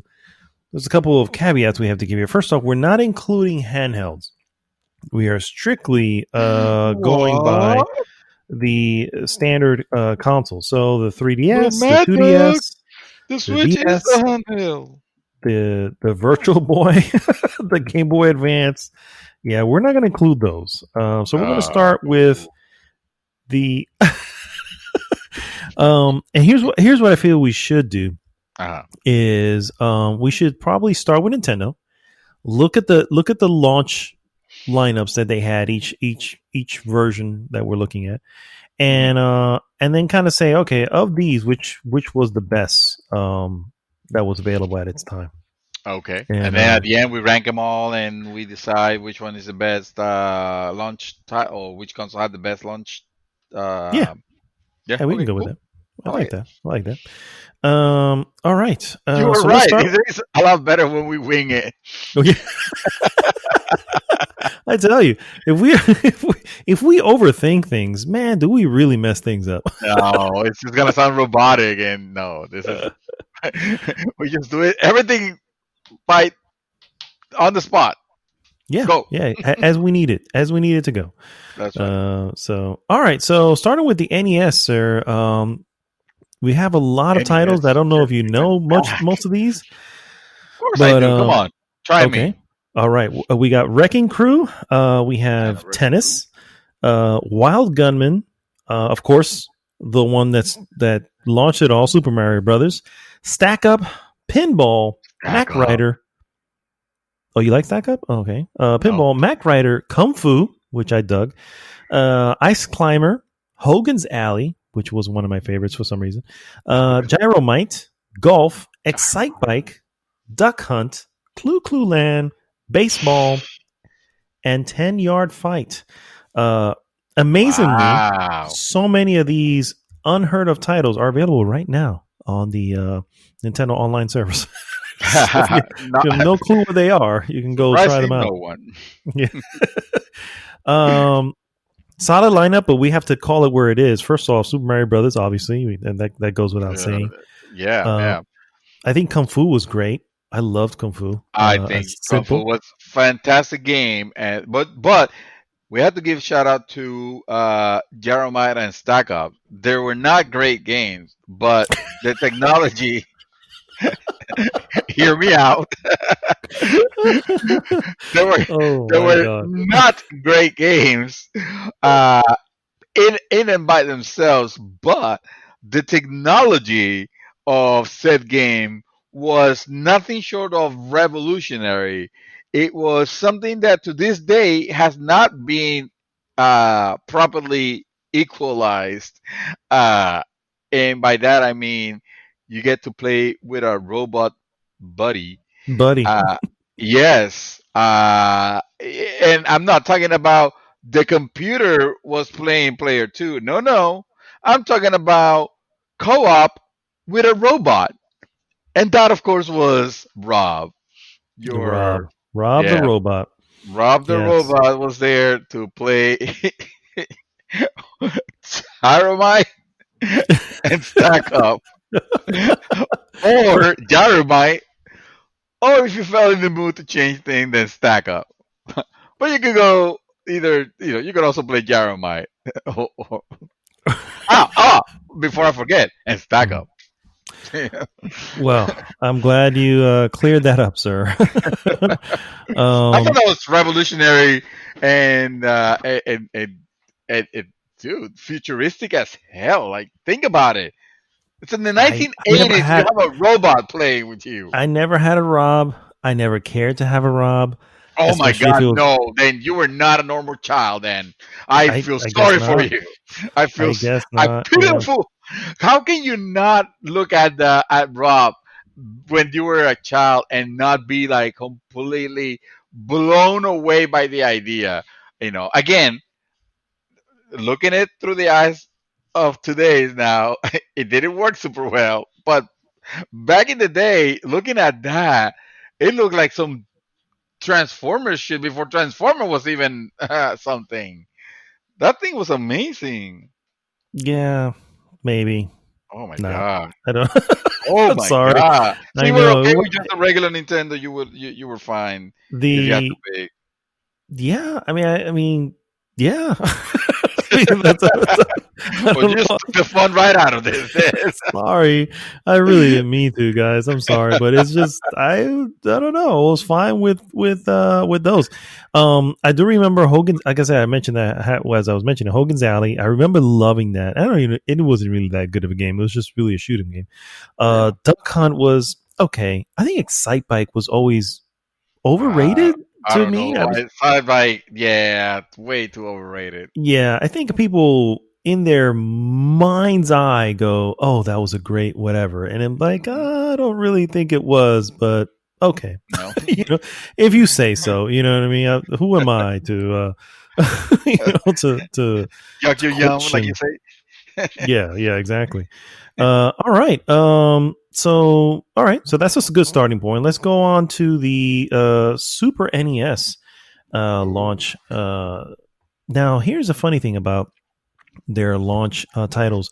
You have Super Mario World. It's a slimmer list, believe it or not, but it's also like foggy because of the staggered releases in the different areas.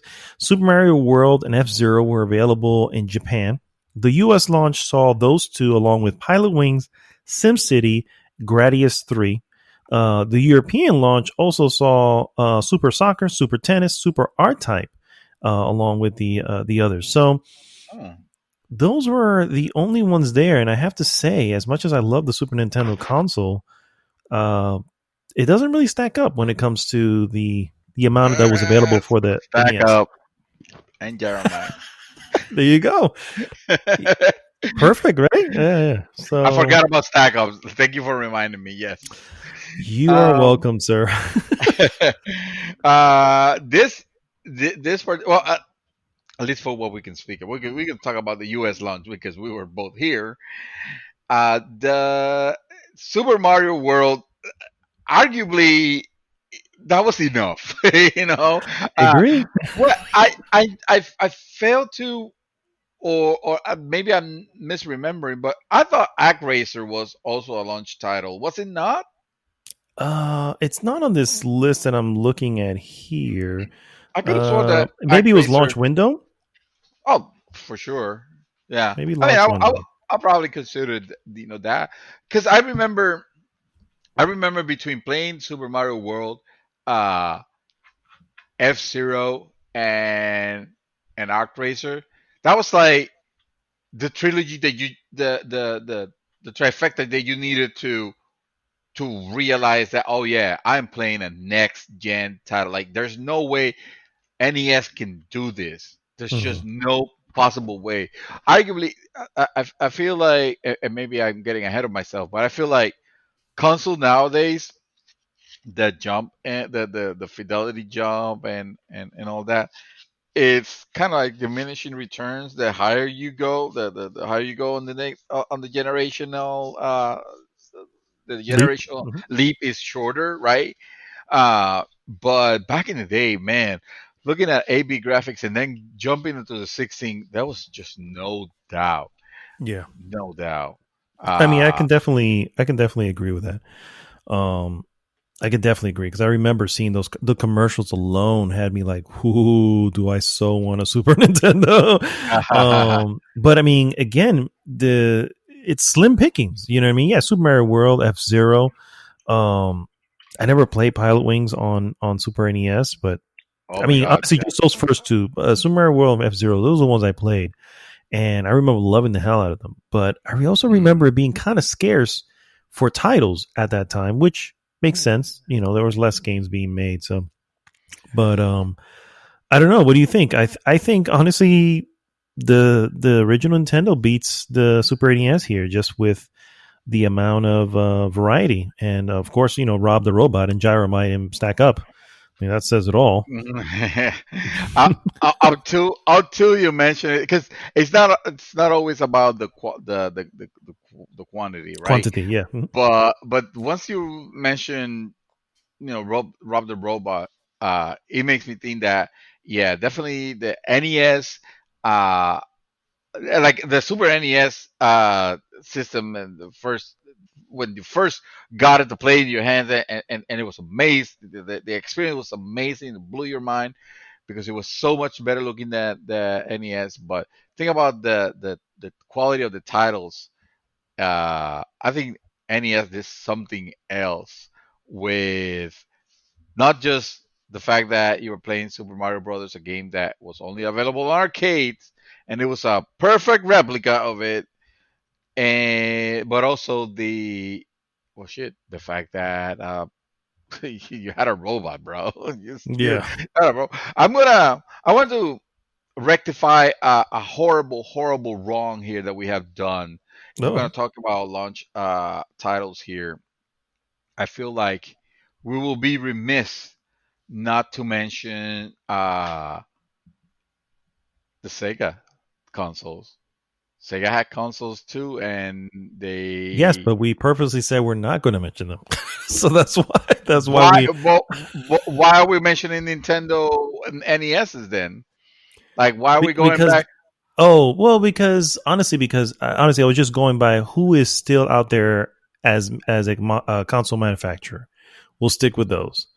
And Oh, right now, those are the major three. But if you want to have your honorable mentions within Sega, by all means. But as far as uh, launch lineups, not just singular games.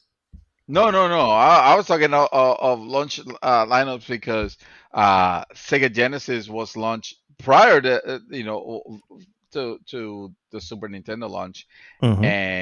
and that was our first foray into like what 16-bit gaming looked like. Before we knew that Nintendo was working on something, but before we got to see so much as a screenshot of what they were talking about, we had 16-bit titles, already in the form of Altered Beast, Oh, which seriously, bro. was, I'm bro. sorry. I'm sorry. I'm not a I fan of mean, Ultra Beast. That's all. I'm sorry. But go ahead. nobody's a fucking fan of Altered Beast, but guess what? Back in the day, playing that was as close to the arcade as as it could be, and it was a notable launch title. It was not a great game. I never said it was a great game. Just like fucking Hogan's Alley was not a great game, No, you it know. was not. Yeah. Yeah, but we fucking robbed the robot. And we somehow nominated that as the best of the Nintendo of that I era. mean, we're only 2 consoles in, sir. And let's be real, for the US I mean, there was just Super Mario World, which is an excellent game. I mean, it's like one of the best ever. And what else? F-Zero. You know what I'm saying? It's like, okay, that's great. That's what you had for the Super Nintendo. So that's why I'm like, I'm still leaning to the NES, because I'm like, you still have your good titles. You have your Mario. You have your Kung Fu, which we both agree. You have, a lot of other little ones. I have to go back and look at the list now because they're not coming to mind. But Excite Bike, if people like that. Duck Hunt. What else? I guess that's it. Yeah. Ice Climber, which apparently became a thing. I don't know why it became a thing. Pinball, tennis. You have a little bit of everything for a launch, as opposed to the Nintendo that has basically 2 titles. You know what I mean? Or 3, basically.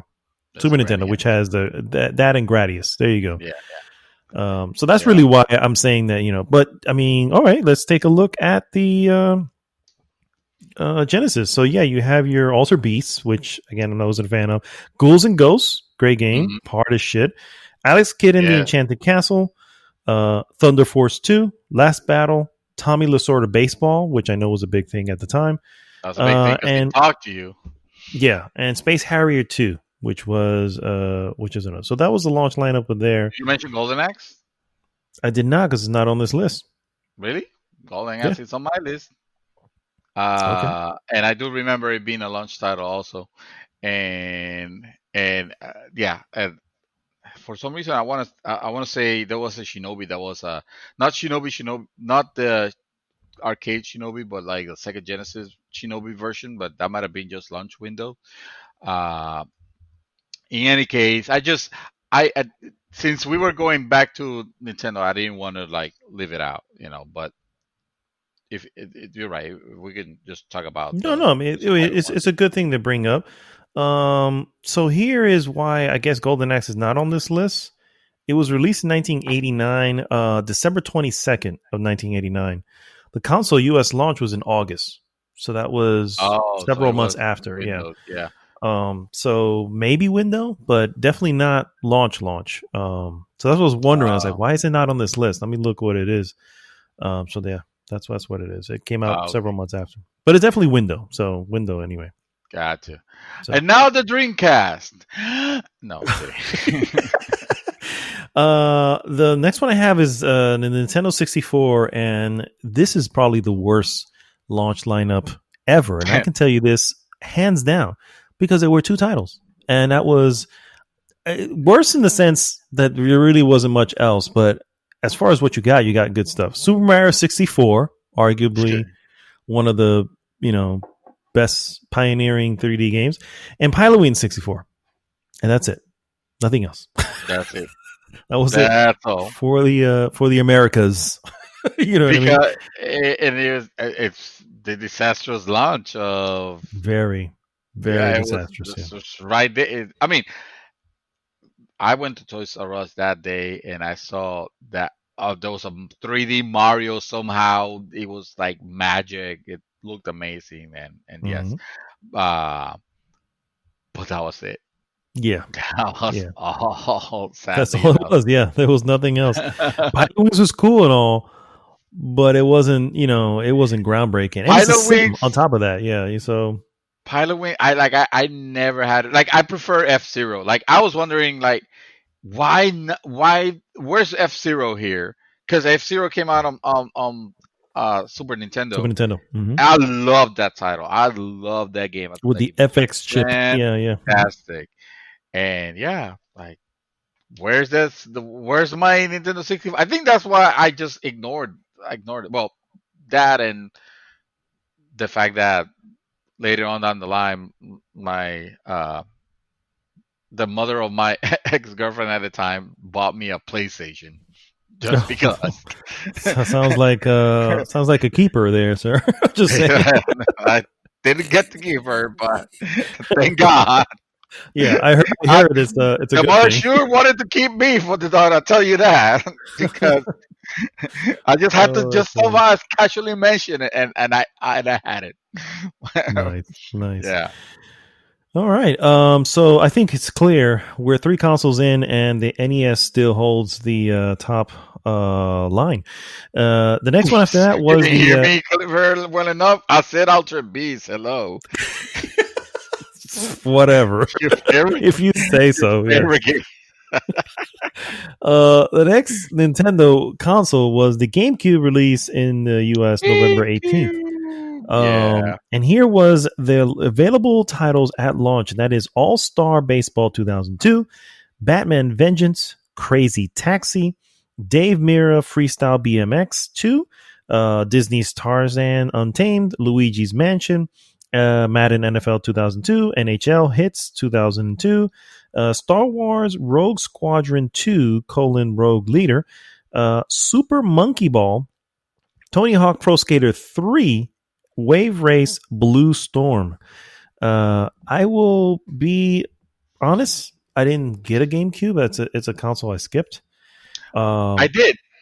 You did? Okay, talk to me. I got a GameCube. Not in its launch. I got a GameCube later on, but I did get a launch title that I wanted to play, which was Star Wars Rogue Squadron 2, Rogue Okay. Leader, and yeah, I thought the game looked really good. Like I was kind of impressed with the graphical prowess of that little box, because this was around. I bought it around the same time that Microsoft had this huge box with an X on it that came out, and I was like, that looks ugly, and that controller looks gigantic. I don't care about that. I want a GameCube because I want to play the next Super Metroid, and the next Super Metroid did not come out for that console. It never came out. It was Metroid Metroid Prime Prime. was came out. It came Yeah, out for the yeah. Mhm. yeah. And I played that. I finished it, and then I promptly returned my console with the game Wow. to Babbage's or EV Games, whatever the hell they was. Back in the day when they will accept games back. Yeah, yeah. Without And question. Yeah, yeah. without question, put another, think it was maybe $30 or $50 more, and bought myself an Xbox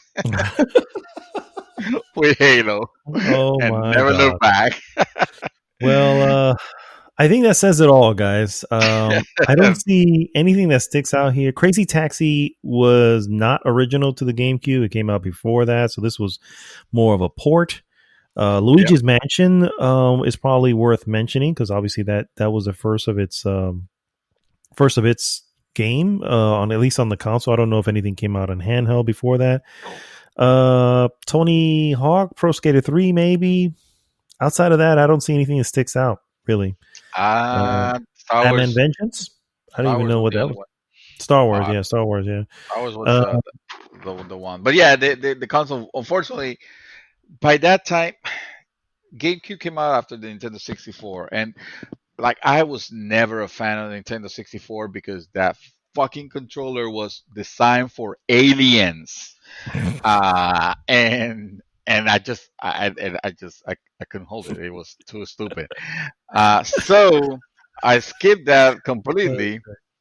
And then I see the I see the GameCube, and all the all the buttons are all messed up, and I have beans for buttons, and I was like, nope, I'm done with Nintendo. Obviously, they lost it, and then uh, the Super Nintendo was the last hurrah.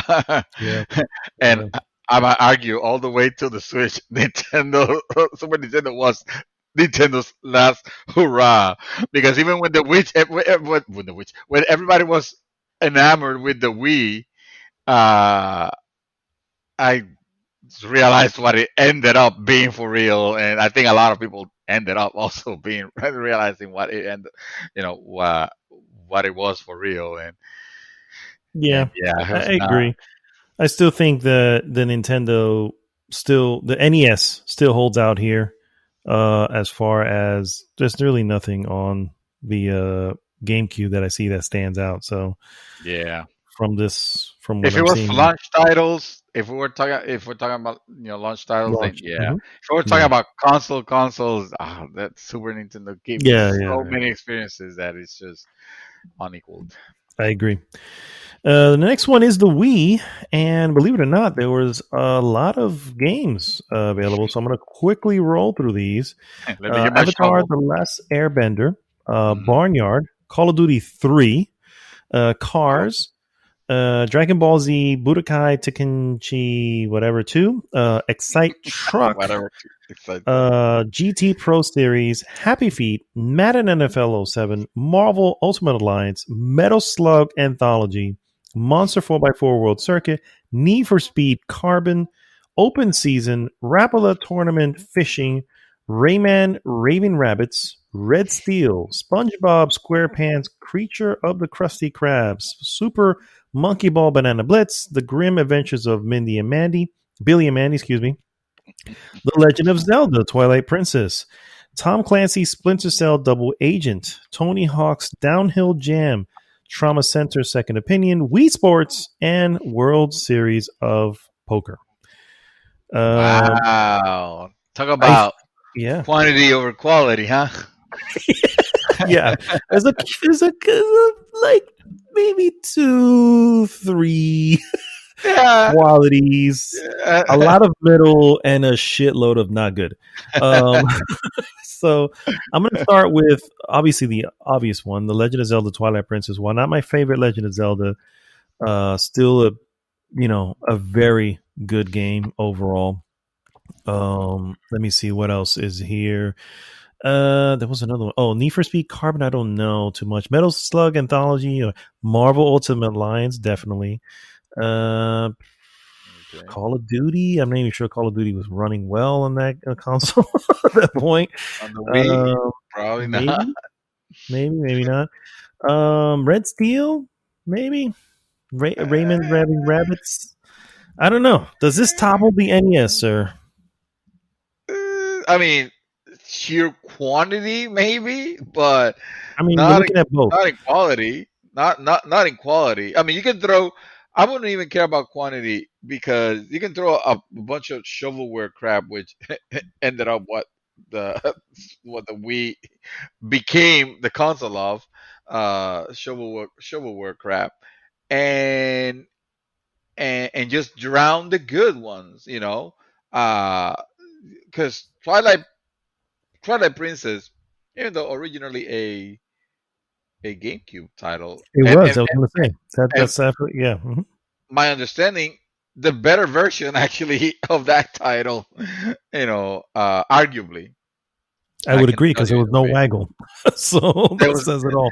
there was no waggle, and it had and I think I was something about Link and how he was right-handed on one version and left-handed on another. Is that true? I have no idea. I've never heard that. Yeah, I Yeah. kind of heard something about the way that the how he held the shield, which might have something to do with motion controls, but who knows at this point. Maybe Yeah, I have to say I think NES still NES had the best. still edges it out. Okay, fair Yeah. enough. I like it. I'm all right with it because I kind of have to agree. Outside of Legend of Zelda, like I said, I'm stretching at that point. Tom Clancy's Splinter Cell Double Agent, that was a port. Wii Sports, sure, that was a lot of fun for everybody in the family. But No. was it really, it was still just Wii Sports. Uh, Marvel Ultimate Alliance, yes, that was a great game. I wasn't a big fan of it, but it was a great game. I understand.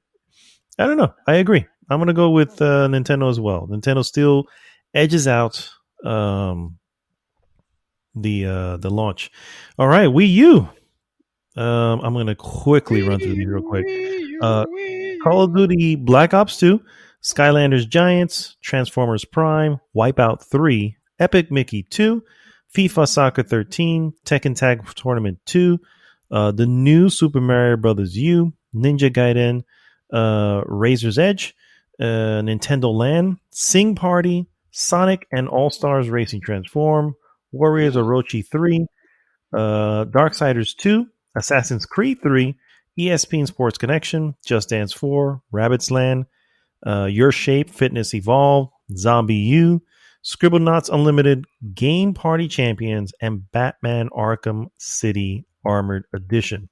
wow. Something of note, there are a lot of ports here. A lot of ports of games that already released on other console, mind you. Yeah. So I don't know. This seems to be another quality over or quantity over quality. But I will mention a couple. Obviously, the new Super Mario Brothers U, Sonic and All Stars Racing, which I heard was pretty good. Oh, really good. Yeah, Zombie U, which was I never played it, but I didn't hear very good things about it. Epic Mickey 2, I don't see a lot here, dude. Yeah. Yeah, I don't see a lot here. There was so the thing is, Wii U was like the unfulfilled promise of Nintendo bringing third party companies to develop for its system. Yeah, I remember the when it was unveiled and the idea behind it and all the companies that were pledging to make games for it, and it never because of because of the confusing messaging of the system itself. First of Mm-hmm. all, calling it a Wii, even though it had nothing in common with the Wii, with the original Wii, which by that time was already a console that was past its prime, and a lot of people like I heard a lot of parents and grandparents were the one that that still liked the idea of the Wii, and it was because of the accessibility of the games, Mm-hmm. but which is fine. But yeah, because the Wii U didn't sell very well, or it wasn't around that time, or I don't think it ever did.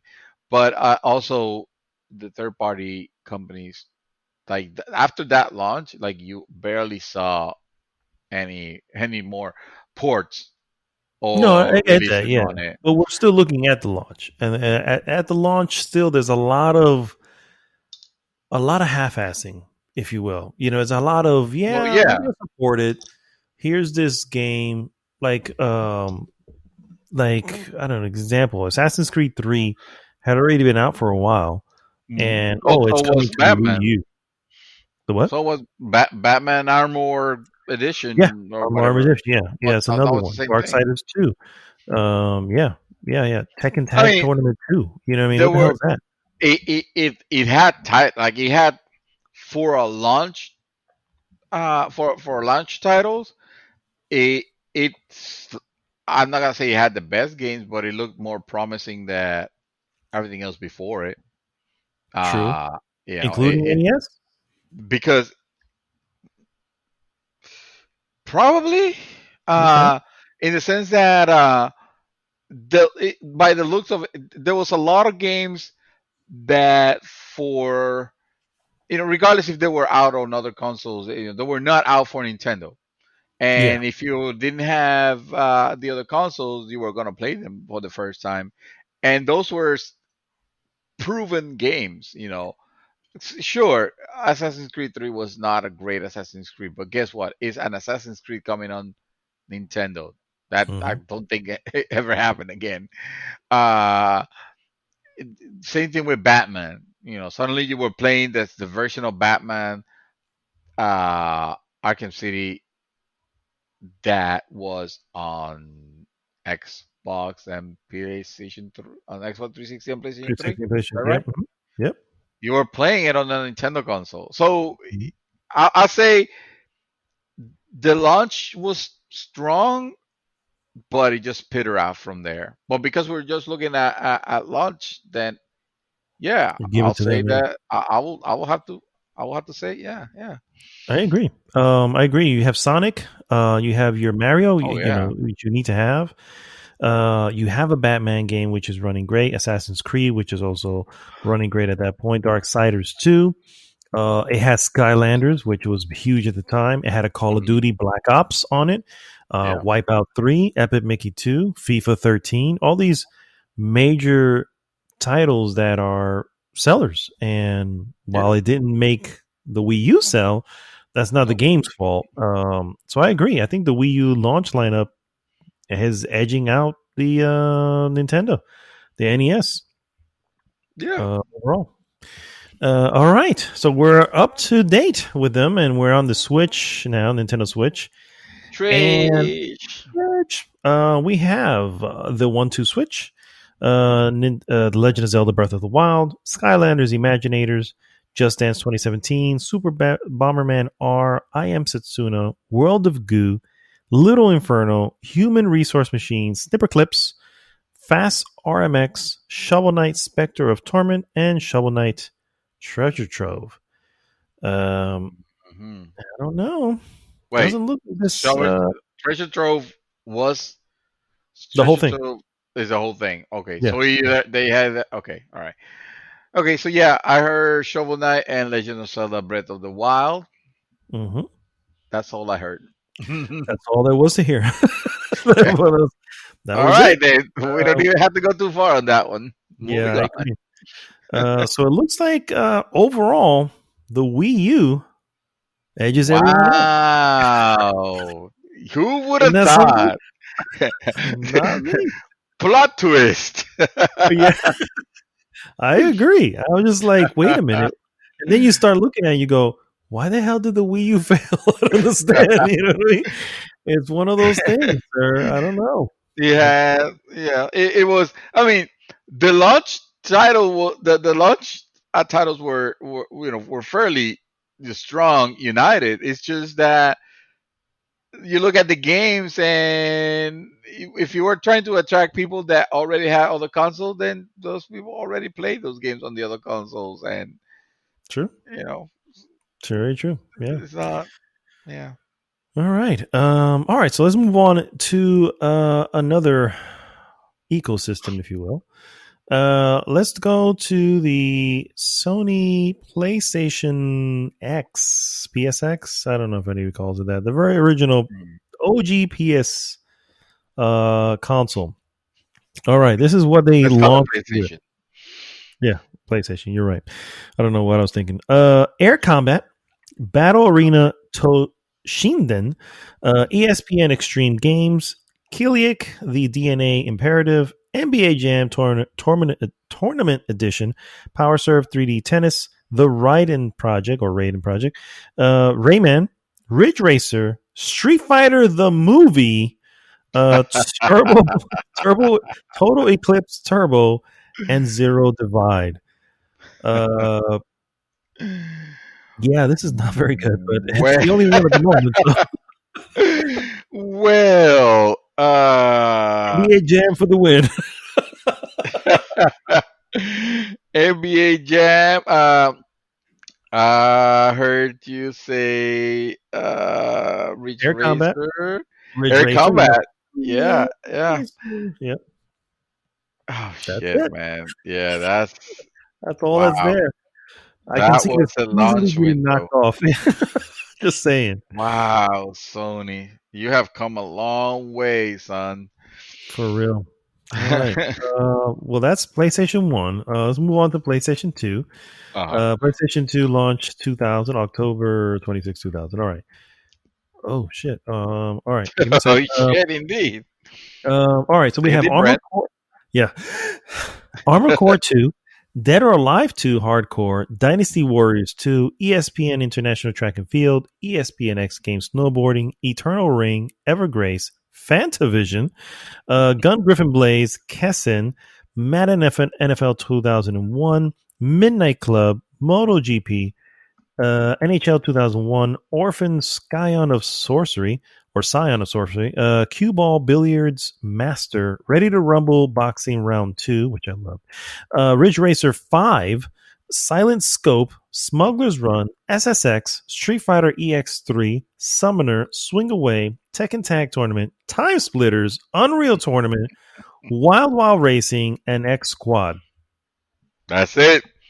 All right, Wow. guys. It has been a fun episode. See you guys next That week. is, that is GG! serious. That is night and day between two consoles, my friend. That now that is a launch fucking lineup right there. That's how you show it. This is quantity and there's quality here. There's Yeah, quality. there's a couple of odd shoots there here and there. You know, who would have thought a screensaver it will pass as a game like Fantavision, but Fantavision, whatever. you yeah. know, we have some heavy hitters here. Armor Core 2, Dead or Alive 2 Hardcore. Mm-hmm. I will even include Dynasty Warriors 2 in that. I will Not too. I'm for not a me, Dynasty but Warriors person, but yeah. hello, yeah. I don't Uh, remember Kessin, but maybe you do. I don't. Kessin? No, I don't. No? Okay. I would include Ready to Rumble because I love that boxing game Ready as to Rumble, silly as it dude. was. Ready Yeah. to Rumble needs to be there. Midnight Club. Hello. Midnight Club. That is even MotoGP. I would say was a contender, and that's me because I like racing games. Yeah. And Ridge Racer. You have to Ridge include Ridge Racer. Racer 5 was Yeah. fantastic. Tekken Tag Tournament. Oh, dude, Time SSX. Splitter. Oh my God, SSX. SSX. That was the time. No, that's it. This fucking wins. This is Yeah. it. This We is and don't this even is need to launch. continue. This Yeah, is this is Unreal launch. Tournament. Yeah, yeah, Unreal Yeah. Tournament. Holy shit. Yeah. Holy shit. So That was a good launch. PlayStation 2 definitely like reinvented what it needed to be. I mean, they just Yeah. I mean, They it's took it home, embarrassing, bro. really. They took it home. That was Yep. that's a launch. That's how you do a launch of a console. And to be fair, yeah, it was more than that. They actually did the festivities and everything. I remember I still have my receipt, my digital receipt of my EB Game bought PlayStation 2. Oh, wow. Cost me $399 I think, or 299. Was it? I forgot. Yeah. I think it was 200. It might have been 190. Who knows? Anyway, yes, that was a solid launch, man. Agreed. That's to Agreed. admit. All right, PlayStation 3. We have Blast Factor, excuse me, Call of Duty 3, Genji Days of the Blade, Madden NFL 07, Marvel Ultimate Alliance, Mobile Suit Gundam Crossfire, NBA 07, NBA 2K7, Need for Speed Carbon, Resistance Fall of Man, Ridge Racer 7, Tony I'm Hawk's sorry. Project 8, Ridge Racer 7. Nope. You have to say it right. Ridge Racer. Oh, I'm sorry. It's the You're PS3 version. That's, You're right. That's how it was announced. You're absolutely right. Yes. How silly of me. Tony Hawk's Project 8, Tiger Woods PGA Tour 7, and Untold Legends Dark Kingdom. Okay. Okay. I mean, it was. Here's the thing: you start seeing like, what are the launch titles that need to be there? Well, obviously, you got to have a Madden, a Madden game. You have to have a Call of Duty game.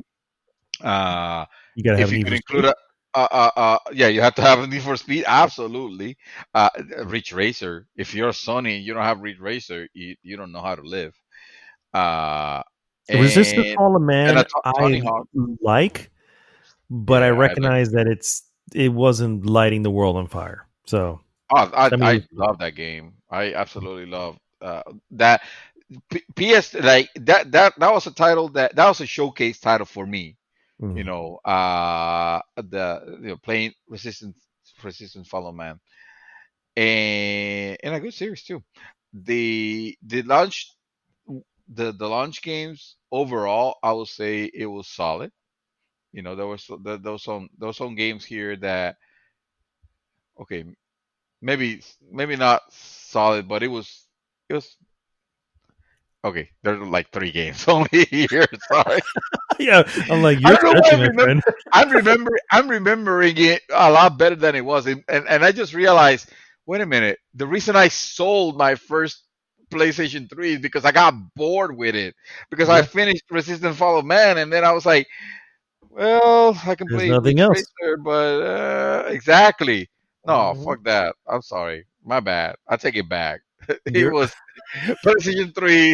It was kind of sucky. It's funny because I thought that Lair was a launch title, I and thought it's so not. too. But it's not on this Wow. list, and it was But you're horrible right. because that was basically a PlayStation 2 game. But anyway, all right. So clearly, PlayStation 2. Speak of the devil, continues because PlayStation 3 did not knock it out. Nope. PlayStation 4.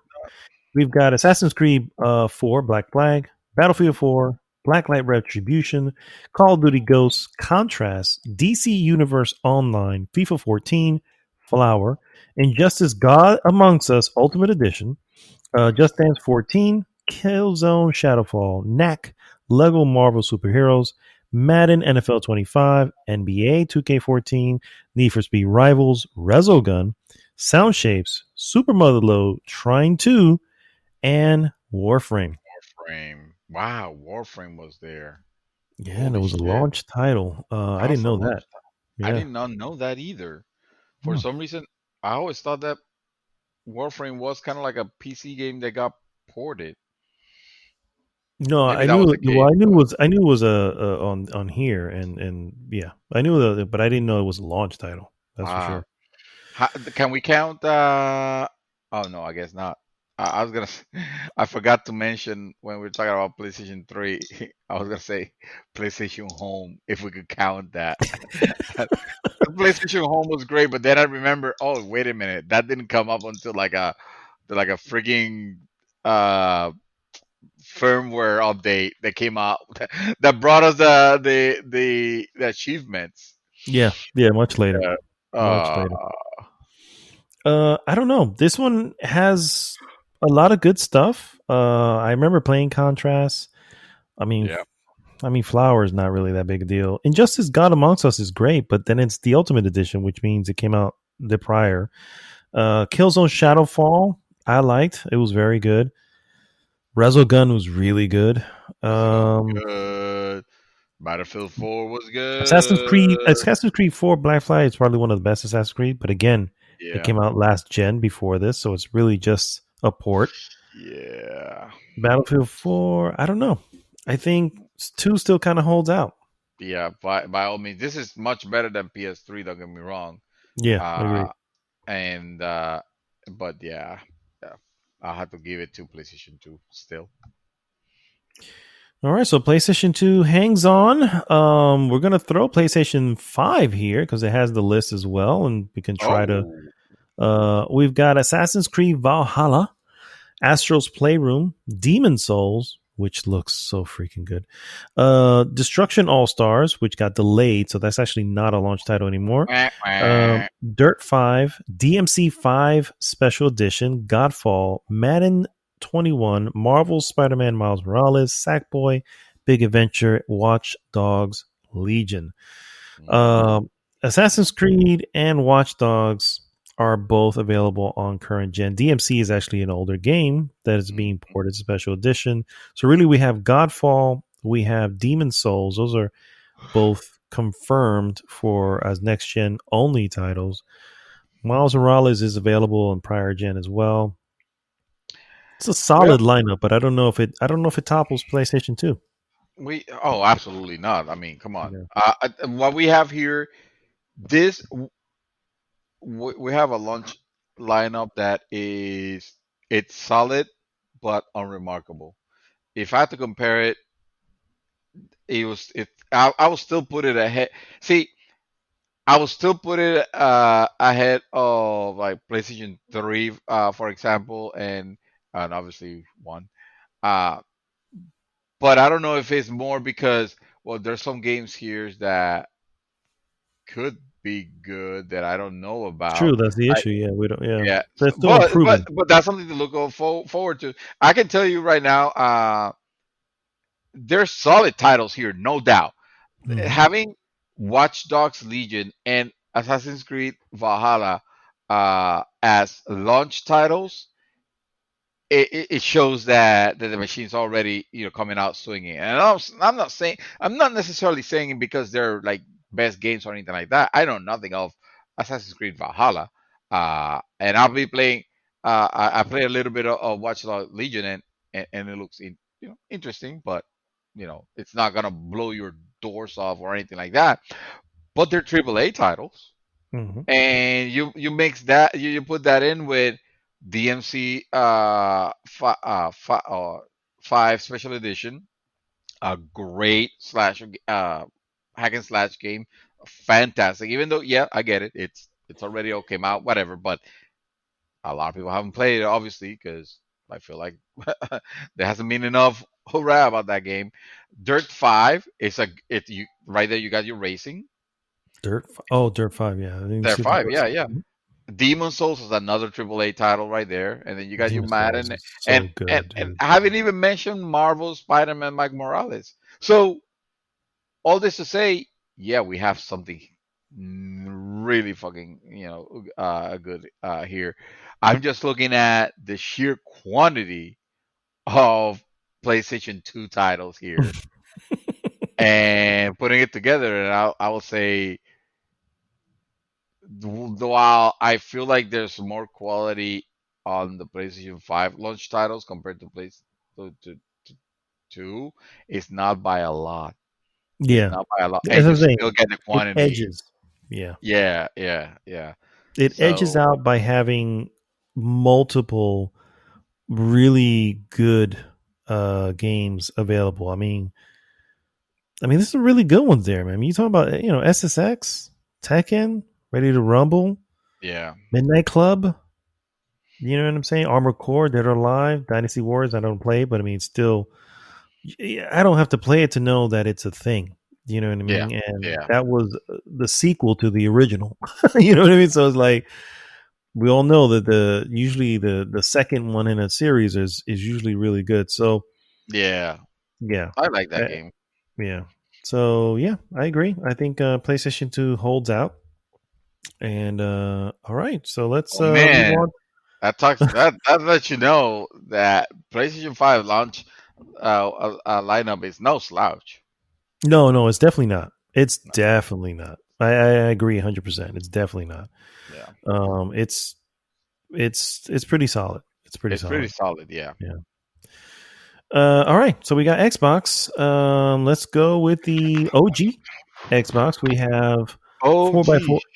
four, 4x4 Evo 2, Air Force Delta Storm, Arctic Thunder, Cell Damage, Dark Summit, Dead or Alive 3, Fusion Frenzy, Halo Combat Evolved, Mad Dash Racing, Madden NFL 2002, NASCAR 2002, NASCAR Thunder 2002, NHL Hits 2002, Oddworld, Jesus. Munch's Odyssey, Project Gotham Racing, Shrek, Test Drive, Off Road Wide Open, Tony Hawk's Pro Skater 2X, and Trans World Surf. So much NASCAR. Yeah, lots of NASCAR. Lots and lots of Lots of NASCAR. NASCAR. My God. Okay. So you got Project Gotham. So I heard Obviously, Halo. Halo Combat Evolve. Yep. Yeah. Project Gotham. You're absolutely right. Mhm. Project Gotham Racing was a fantastic racing game, without question. Yeah. Yeah, yeah, yeah. So there you go. I got those Just two. I don't know if you have anything else. well, I mean, Project Tony Gotham Hawk and Pro, Tony Hawk Pro Skater, Two 2. X. Two Yeah. X sounds like it's a port. Oh no, no, yeah, yeah, yeah, yeah, yeah, Yeah. yeah. That's true. Yeah. Um. Yeah. That's all. I would say that's. Dead or Alive Oh, 3 was but a good again, game, but I don't think it's anything to write home about. no, Dead or Alive Um, 3 was. I mean, back in the hoopla of 3D fighting, 3D fighting games, that game was great. That game's on top also.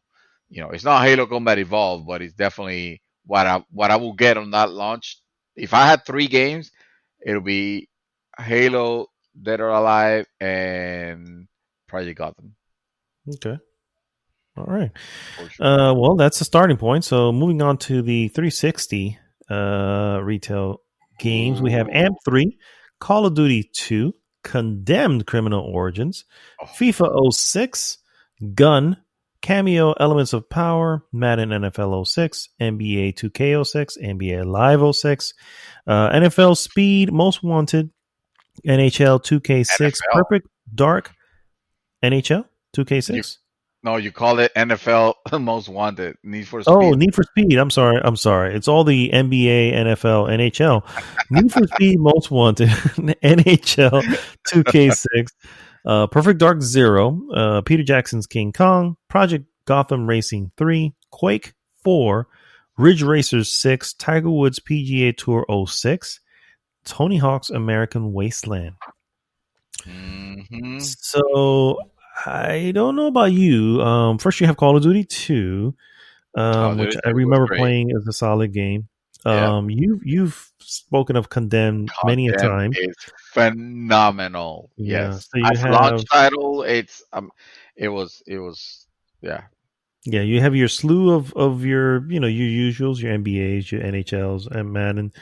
Yeah. Perfect Dark Zero, which I don't think was a horrible game, That but was it was not great. no okay. Sorry. Nope. No, we'll It take was it out. yeah. Project Gotham Racing 3, Quake 4, Ridge Racer 6. What do you think? Does these topple? When we look back at the other list, we said we have Tony Hawk's, Project Gotham, Halo Evolved. Yeah. Tell me what. If we were comparing this to the PlayStation 3 lineup, I think I'll be a little bit more excited with some of the titles here. Uh, I mean, I remember being because I kept the fucking thing. Mm-hmm. But overall, I don't think this is a super, lineup. Certainly some heavy hitters, sure. But I remember playing, no, fuck, what is it called? Perfect Dark. Perfect Dark And Zero. looking at the graphic, and this is when after I came from playing the PS2, no, the Xbox, the original Xbox version of Black. Remember Black, I do. the gun? Yeah, playing that, and then jumping from that to the next gen title of Perfect Dark Zero, and I was like, oh, what the fuck? What have I done? Where did the money go? What the hell is this? I mean, I was playing Black, and I go back to Perfect Dark, and Perfect Dark. It's So that I crap. understand, I just want to know the Mhm. three main games of the Xbox OG are enough to topple the Xbox 360 launch titles. Enough. Quake 4, Ridge Yeah, Racer 6. No, honestly, I mean yeah. Tiger Woods No, PGA you Tour got it. '06. It is because Halo Combat Evolve alone will Hello. eat anything here. Okay, fair enough. So Fair enough. nah, let it let not another word be said about that. Okay, fair enough. So that says so. The OG Xbox continues. So now we're on Xbox One. Oh, before Uh, that, before that, this is the first time that we got so we got more than the titles that you mentioned. Launch title for Xbox Live arcade games, something that was not a thing on previous consoles. Bank Shock Billiards 2, Bejeweled 2, Gauntlet, Geometry Wars Retro Evolve, uh, Hexic HD, which was a free game pre-installed on the hard drive, Joust, Mutant Storm Reloaded, Outpost Kaloki X, Smash TV, and Zuma. And I'm not saying it because I mean, aside from Geometry Wars Retro Revolve, which was magnificent, uh, hmm, this that brought us the era of the downloadable games. for Suddenly sure. when it didn't exist, and Xbox Live Arcade, I love. This I wouldn't necessarily put it as its own separate launch because it's still part of the 360. But I just wanted to give honorable mention because it does brought us some good titles. I should have actually mentioned Geometry Wars there. Yeah, Uh, for sure. it I don't got know if good. any of these like knock any of the other ones off, but I mean, No, no, yeah. no, no. But So worth just mentioning. when you put them all together, now you have a stronger, a particularly stronger lineup. Still not enough to. I still consider the But OG Xbox Live Xbox. didn't launch with the console launch. It launched afterwards. Yeah, no, it Oh, did. okay. Xbox Live was already part of OG Xbox, but Xbox Live Arcade is the new thing, and that came out right around, right when the 360 was. That was the whole thing with the 360. Okay. Fair So enough. yeah, we need to count those too. But yeah, I still give it to OG Does it Xbox. still? Oh, I was going to say, does it topple then? Okay. All right. So Xbox One, or also known colloquially as Xbone. Um, Angry Birds Star Wars, Assassin's God. Creed 4 Black Flag, also Battlefield 4, Call of Duty Ghosts, Crimson Dragon, Dead Rising 3, FIFA 14, Fighter Within, Forza Motorsport 5, Just Dance for 2014, Killer Instinct, Lego Marvel Superheroes, Local Cycle, Madden Ugh. NFL 25, NBA 2K14, NBA Live 14, Need for Speed Rivals, Power Star Golf, Rise Son of Rome, Skylanders Swap Force, Zoo Tycoon, Zumba Fitness World Party. A lot of titles. A lot of titles. You have your Battlefield, you have your Call of Duty. Yeah. So you got your shooters pretty much set, ready to go, even though Halo was not a launch title Mhm. on Xbox One. What else? Forza Motorsport 5. Yeah. Sure. Killer Instinct, which I remember being very good. I think it's very good. Um, Black Flag, if I recall correctly, again came over from the prior console. Also, yeah. Um, I It's don't see anything else. Rise, because Rise Son of Rome, honestly, it was a graphical joke. It was the Order 19 whatever 1886. Yeah. 1896 on PlayStation. Well, Rise Son of Rome was that for for the Xbox. Mm. Uh, it was a lot of show but no flair. Uh, and yeah, I don't know about the rest. Su Tycoon, no. I was That's certainly the what do you call the there's lot of different titles, but nothing that stands out as a must-have for a launch. Hmm. I wouldn't say not even Dead Rising 3. I would agree. I would agree. Um, yeah, I would agree. All right. So, well, we're up next to the newest game, the newest console, I should say. Excuse me. This is, gosh, why can't I find this freaking list? It's on the top. Here's what. Oh, is that? Oh, okay, okay, okay. They put it first. Oh, here we go. Okay, so we have Assassin's Creed for this for the Series X and X. Um, Assassin's Creed Valhalla, Destiny 2 Beyond Light, Devil May Cry Special Edition, Gears Tactics, Scorn, Tetris Effect Connected, The Ascent, Yakuza Like a Dragon. The less that we said about this, the better. I think we should Okay. just move. Okay. honestly, honestly, honestly. Yeah. It's like I got nothing. I I got got nothing. no. They got nothing. They got. I mean, No, I Assassin's know, Creed. but you got Yes, nothing to say. Yeah. As, Assassin's Creed. Valhalla is a strong title. Like I mentioned. Guess what? It's also on PlayStation 5 as a launch title. Destiny 2. If you're gonna try to pass Destiny 2 as a launch title, you got something else coming, Mister. Uh, Devil May Cry. We already talked about that. Gears There's a Tactic few is games already missing from here. out. So I'm looking at another list because there's a few games missing from here. And I'm Oh, looking thank at, God, because this yeah. feels pathetic. Like all I heard here was Yakuza Like a Dragon. That's Watch all I Dogs heard. Legions is not on the list, and it should be on the list because they came out at the same time. So Oh, you have that. Ori and the Will of the Wisp, which is already out. Grounded, which we saw, that's not on the list either, and that should be. well, I mean, the saving grace is gonna be. You can say, well, the launch title of the Xbox Series S and X is all the games that you have owned on the previous gen on all the Xboxes. Which, if we were to take it by that, then hands down they win. They have the Yeah, but strongest launch.